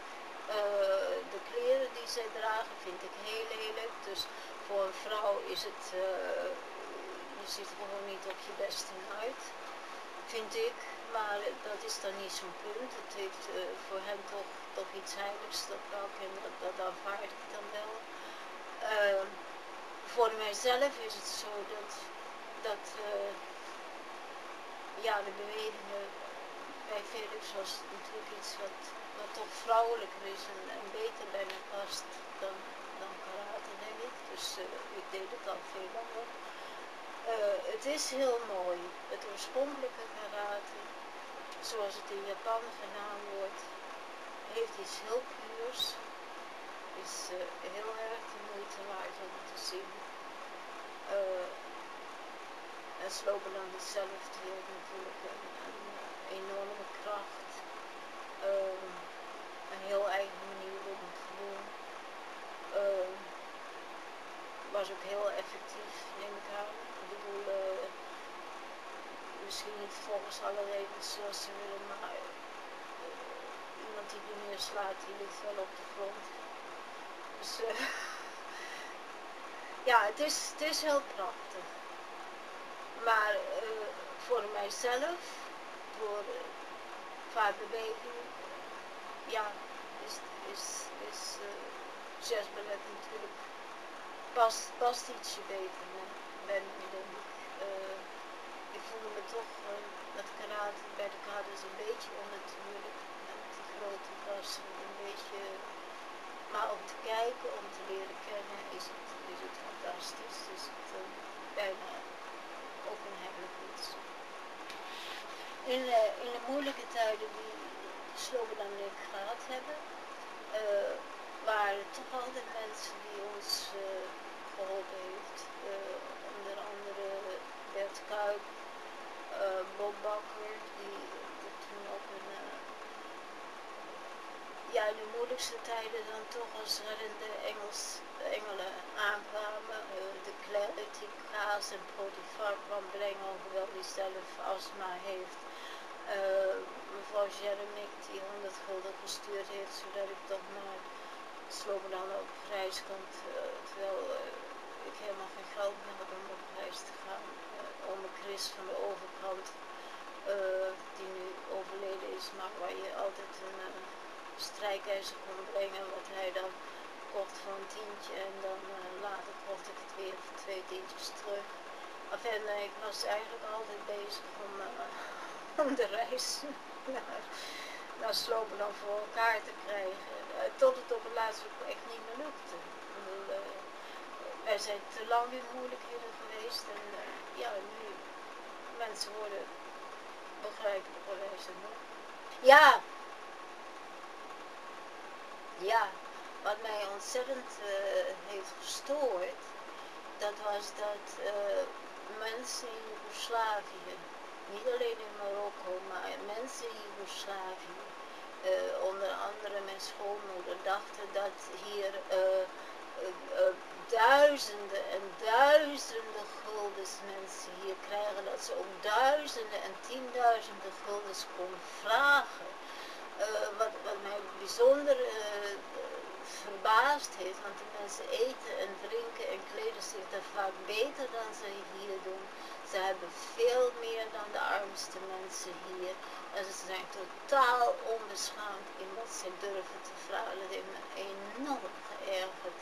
Dat iemand denkt van nou ik kan eens 10.000 of 100.000 euro vragen. Er kwam hier een neef van Slobodan die wel 30.000 gulden hebben om een zaak te beginnen, terwijl wij nog geen tientje in huis hebben. Ik bedoel, wat is dat voor een kutfamilie? Dat ze denken dat het zo kan. En dat is dan een uitvreter van een man die hier komt, die nog niet eens zijn ticket terug heeft betaald. Die denkt dat wij dat zullen betalen. Maar in godsnaam van wat? En dat vind ik de Joegoslaven heel gek. En dat zeggen ze ook nog tegen mij, dat Joden wegen zelfs de eieren, Joden wegen de eieren die ze verkopen. En ik zeg niet alleen de eieren, maar zelfs de schalen van de eieren wegen jullie. Want, en dat noemt ze ook speciaal dat Joden dat doen, terwijl ze is zelf veel erger. Dus wat dat betreft heb een hele grote rok tegen mijn schoonmoeder, een hele grote rok tegen neef Hugo. Omdat ze schappen ook vreselijk op die mensen, schreeuwen. Ja, slogan is, nou heb ik gezegd dat ik ben tegen verraad. Kijk, iedereen die heeft wel een slip op de tong. Zonder dat hij wil. En daar heb je dan spijt van. Maar, nou stelt Slogan dan, die stelt, ja, maar ik ben toch geen verrader. Nou is dat wel waar. Hij verraadt in feite niemand en hij zat altijd zelf in de gevangenis. De Slogan is een expert in het afzagen van de eigen boter onder zijn eigen stoel. Maar Slobodan maakt alles zo vreselijk ingewikkeld, dat op een gegeven moment niemand meer wist wat hij nou eigenlijk aan het uitspoken was. De intieme mensen weten, uiteindelijk verraadt hij je niet, maar hij doet zelf alsof hij wel verraadt. Of althans, dat lijkt dan zo. En daardoor weet op een gegeven moment geen mens meer wat hij eraan heeft. En ik denk dat daarom mensen ook moe worden en uiteindelijk denken, ja maar we nemen geen risico, want stel dat hij het toch doet, of we weten ze dan dat hij het niet doet. Maar welke minister en welke man neemt daar de verantwoording voor? Ik bedoel, het is een knoeiboel waar niemand wijs uit kan worden. Ik hou alle mensen. Slobodan vindt dat hij dat doet om boeken te kunnen schrijven. Maar ik zeg, dat kan wel wezen, maar het brengt zoveel verwarring en zoveel ellende. En je zit nou zonder papieren en je zit zonder medische hulp en zonder wat. Allemaal voor die boeken die niemand meer weet wat die eraan heeft. Dat het toch in ieder geval voor jezelf heel erg onhandig is geworden, want daardoor komt er geen verblijfsvergunning. En daardoor komen er geen medicijnen. Daardoor word je overal verstoten. Denk ik. Ik denk dat als het allemaal niet geweest was, dat dan misschien na een paar jaar geleidelijk aan het veel gehad zou hebben. Maar nou wie neemt de verantwoording? Geen mens weet wat het er precies aan heeft. Denk ik. En misschien zouden ze, zoals de tijden nu zijn, zouden ze ook geen papieren meer geven. Want zelfs Guus krijgt geen papier, maar krijgt geen mens meer papier. Dus de tijd dat mensen papieren krijgen is voorbij. Je hoeft helemaal niks gedaan te hebben. Die Guus, dat was een hele brave familie. Kleermaker, kreeg opdracht nog om kleren voor toneel te maken. Dus wou hem zo helpen, maar dat helpt niet meer. Heel gewone mensen krijgen ook geen papieren meer, omdat ze zeggen van de school. Dus nou maakt het niet meer uit. Nou, of je nou wel schrijft of niet schrijft, dat maakt gewoon niet meer uit. Je krijgt niet. Ja, bij alles wat ik gezegd heb, wat ik vind dat sommig personeel tegen ons bepaald heeft, wil ik toch ook zeggen dat ik heel erg vaak zelf gefaald heb. Er is bijvoorbeeld een jongen geweest, Rel, die was uit het ziekenhuis gegooid in Duitsland met een grote wond en die heeft hulp bij mij gezocht. En ik wou dat ik hem die hulp had gegeven. Ik moest op dat moment en voor mijn vader zorgen en ik sloop er dan op. Dus ik heb toen ervan afgezien om ook hem een sleutel te geven zodat hij hier ziek kon liggen. Omdat het te veel opeens was. Maar achteraf heb ik gedacht, ik had die jongen moeten helpen.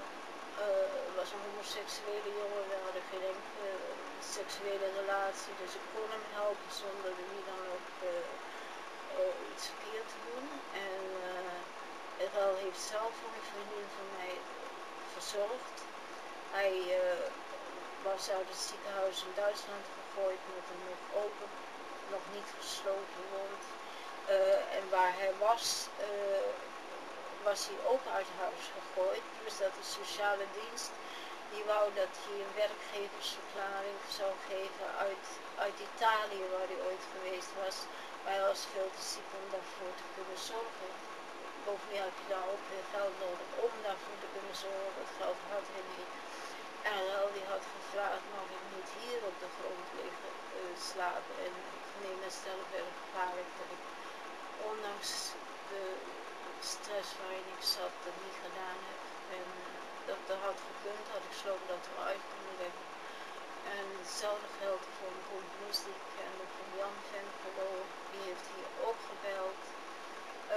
Terwijl ik in dezelfde omstandigheden en als slopen en aan mijn vader moest helpen, die toen nog leefde. Ik heb hem zien bellen en hij riep me. Ik had hem toch binnen moeten laten en ik heb nog steeds spijt dat ik dat niet gedaan heb, want ik kreeg daarna een brief van zijn zuster dat hij dood was. En nou, dat zijn twee hele grote dingen die ik zelf in mijn leven gefaald heb. Plus Han Bel, dat is een buurjongen van ons, die zelfmoord heeft gepleegd, die wij ook wel een beetje beter hadden kunnen opvangen, waar we allebei spijt van hebben. Dus ja.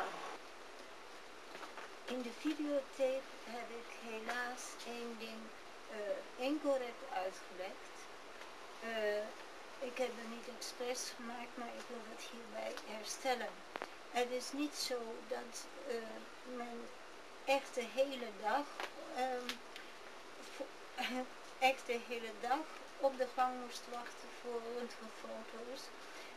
Men werd in sommige gevallen, zo er gegeten en gedronken mocht worden, wel even naar de afdeling teruggebracht om wat te eten. Maar daarna, dat duurde vaak 3 kwartier tot een uur. En de tijd dat je dan weer moest wachten in de gang was vaak meer dan een uur voordat je teruggebracht werd. Dus in de praktijk was het vaak dat je een afspraak had om 8 uur 's ochtends en pas om 's avonds een uur of 5 of 7 geholpen werd. Je was daar dus de hele dag mee bezig. De bewuste nacht dat ik zou zijn doodgebloed als sloopdam en niet had geholpen, waren boven op afdeling 6 iedereen door schaamtegordijntjes omhuld. Het was zo dat iedereen die had die gordijntjes om zich heen dicht gedaan om privacy te hebben, omdat niemand graag wilde dat je zag hoe je zelfs soms naar het toilet moest en moest verschonen. Dus iedereen lag achter die gordijntjes. In dat ziekenhuis is het zo dat ik had bijvoorbeeld erg koude voeten, al die tijd dat ik daar lag. Men heeft er absoluut niets aan gedaan, niet op enige manier warm gemaakt, niet gemasseerd, niets. En als ik daar nog een paar weken had moeten liggen, dan hadden ze misschien wel afgezet moeten worden, omdat ze helemaal geen beweging hadden gekregen en vast kwamen te zitten. Ook was het zo dat daar enorm veel pijn geleden wordt aan doorlichtwonden, wat geen wonder is, want alles waar je zit doet pijn. Er zijn er geen trucjes of zo, dat ze dat minder maken door een bed te hebben wat echt kan kantelen, dat je niet steeds op dezelfde plek ligt. Het is ook zo, er werken heel veel moslimmeisjes, dat is op zich niet zo erg. En heel veel mensen uit andere landen. Ze zeggen dat is voor het personeeltekort. Maar het is zo dat de partij van meneer Nawijn ervoor vecht dat ook Nederlandse meisjes in de eerste plaats werk moeten kunnen vinden. Want nu is het zo dat zij door de schaarste die er is uit allerlei landen komen, maar met een handig trucje krijgen ze, lijkt het alsof ze hetzelfde geld krijgen, maar in werkelijkheid kosten ze voor het ziekenhuis minder. En daardoor worden gewone Nederlandse meisjes niet aangenomen, of heel veel minder aangenomen. En meneer Nawijn die zegt gewoon, ja maar dat is van de gekken, zo gauw er een Nederlands meisje dat werk goed kan doen, dan moeten wij niet iemand uit Joegoslavië of Turkije halen, want onze eigen mensen hebben geen werk meer. En ik vind dat heel redelijk. Er mogen wel een paar moslims werken, daar gaat het niet om. Maar de Nederlandse aboriginals, die hebben toch allereerst het recht om in eigen land te kunnen overleven. En dat kunnen ze niet meer. De mensen zijn zo ontevreden over dat zij zelf geen werk meer hebben en aan alle kanten zich gebruikt en uitgebuit voelen, dat ze gaan massaal naar het buitenland, emigreren naar het buitenland en zijn werkelijk op de vlucht voor de grote hoeveelheden buitenlanders hier. Dan kan je best een moslim zijn, het is niet zozeer de strijd tussen het geloof, vind ik, maar ja, de moslims willen heel het continent in feite hebben. In feite willen ze het liefst de hele wereld hebben. En dan moet je toch opvechten voor je liefde voor Nederland. De hopeloosste uren zijn niet tussen 4 en 8 uur 's morgens. Dat zijn uren dat je eigenlijk niet meer wil leven, dat je benauwdheid op het hoogst is, je wanhoop op het hoogst is. En dat heb niet alleen ik, maar dat heb ik heel veel patiënten. Het zijn ook de uren dat de meeste mensen overlijden. Dan heb je de behandeling dat je een slang moet inslikken voor onderzoek. En nou, dan kot je bijna uit. Niet alleen ik, maar ik heb iedereen die dat gebeurt gewoon horen kotsen. En ik vraag me af, die mensen houden dat ook niet vol. Ik vraag me af of die behandeling niet belastender is en gevaarlijker voor de gezondheid dan heel de ziekte zelf. Ten slotte is de zuster van Otto Roethoff is op die manier overleden. Verder is het zo, men zegt ja, maar de operatieresultaten van ons ziekenhuis zijn zo goed. Ik zeg, ja, misschien is de operatie wel gelukt, maar alleen op onze gang van onze ateliers is het in binnen 1 jaar tijd zijn 3 van die zogenaamde geslaagde operaties zijn ondertussen in datzelfde jaar overleden. 3 mensen in dezelfde gang als waarin wij werken. Dus ze zeggen operatie is geslaagd, maar binnen 1 jaar zijn ze even goed dood. Dus ik vraag me af of ze dan de pijn van die operatie zo niet beter bespaard had kunnen blijven. Dan ietsje korter, maar je hebt dat dan niet. Dan zou op iedere afdeling van het ziekenhuis toch tenminste 1 bad moeten zijn voor de mensen. En een klein zwem- of oefenbadje. Dat de mensen kunnen oefenen in water. Omdat vooral de mensen die verlamd zijn, die kunnen zich in water veel makkelijker bewegen dan boven.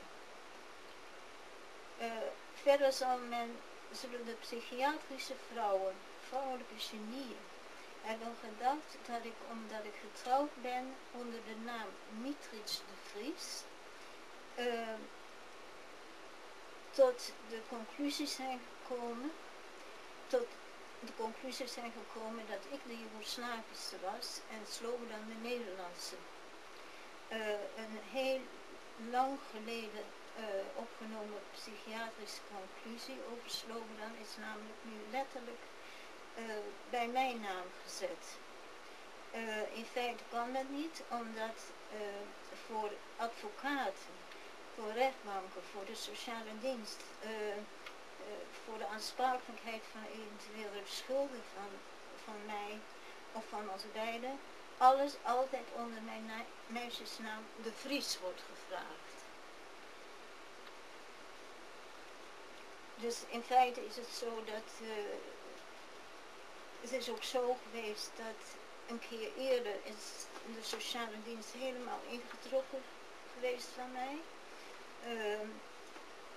Die vrouw van de sociale dienst heeft ook gedacht dat ik de Joegoslavische was. Ik zou dan kunnen worden teruggezonden. En ja, Slobodan niet, omdat hem is verboden om uit te zetten. Maar ik zou in haar gedachten uitgezet hebben kunnen worden.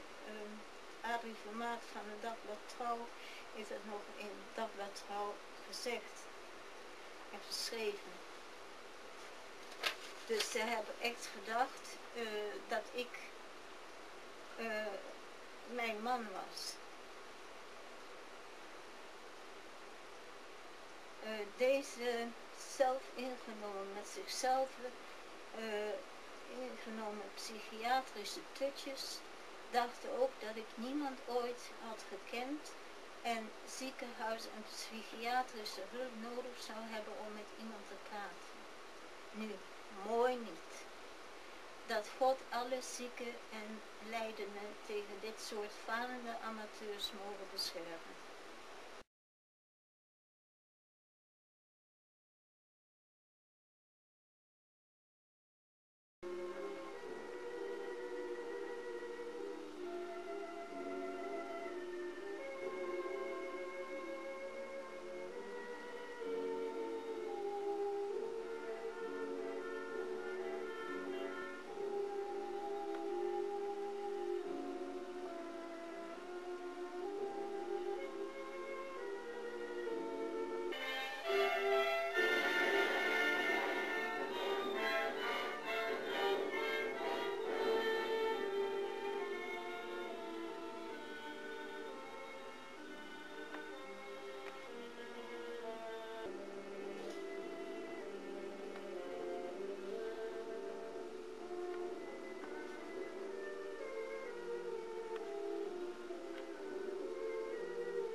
People get ready, there's a train a-coming.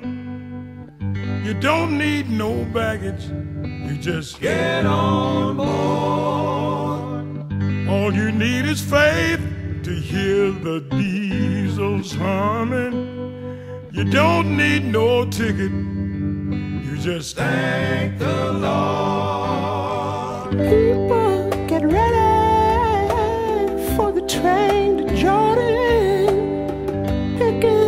passengers from coast to coast.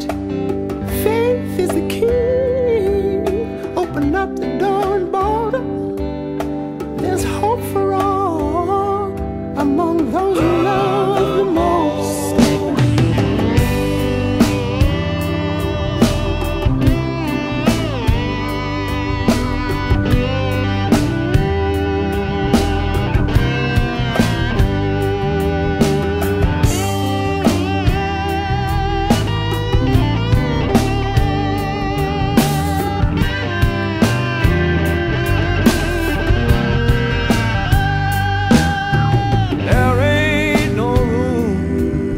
The hopeless sinner who would hurt all mankind just to save it all.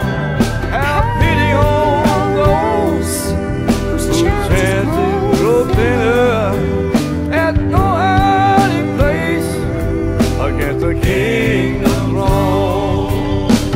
People, get ready, there's a train a-coming. Don't need no baggage, you just get on board. All you need is faith to hear the diesels humming.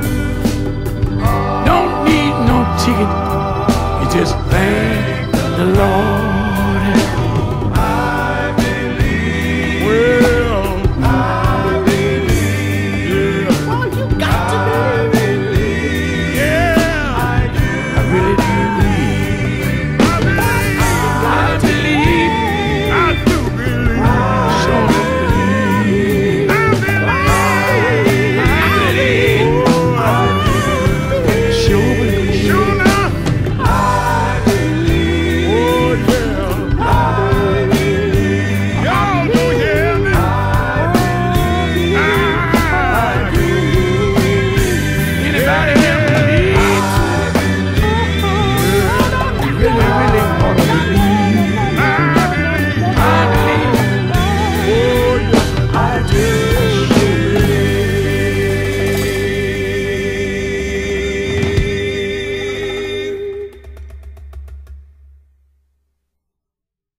Are you getting the spirit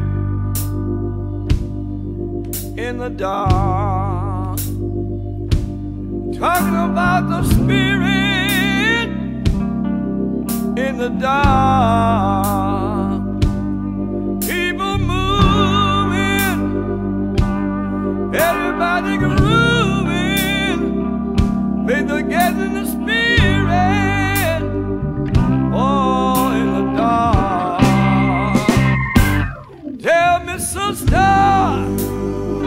how do you feel? Tell me, brother, how do you feel? If you feel like prancing, get up and start dancing. If you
Wade in the water, come on and wade in the water, children, wade in the water. My Lord, my God's gonna trouble the water. Come on and wade.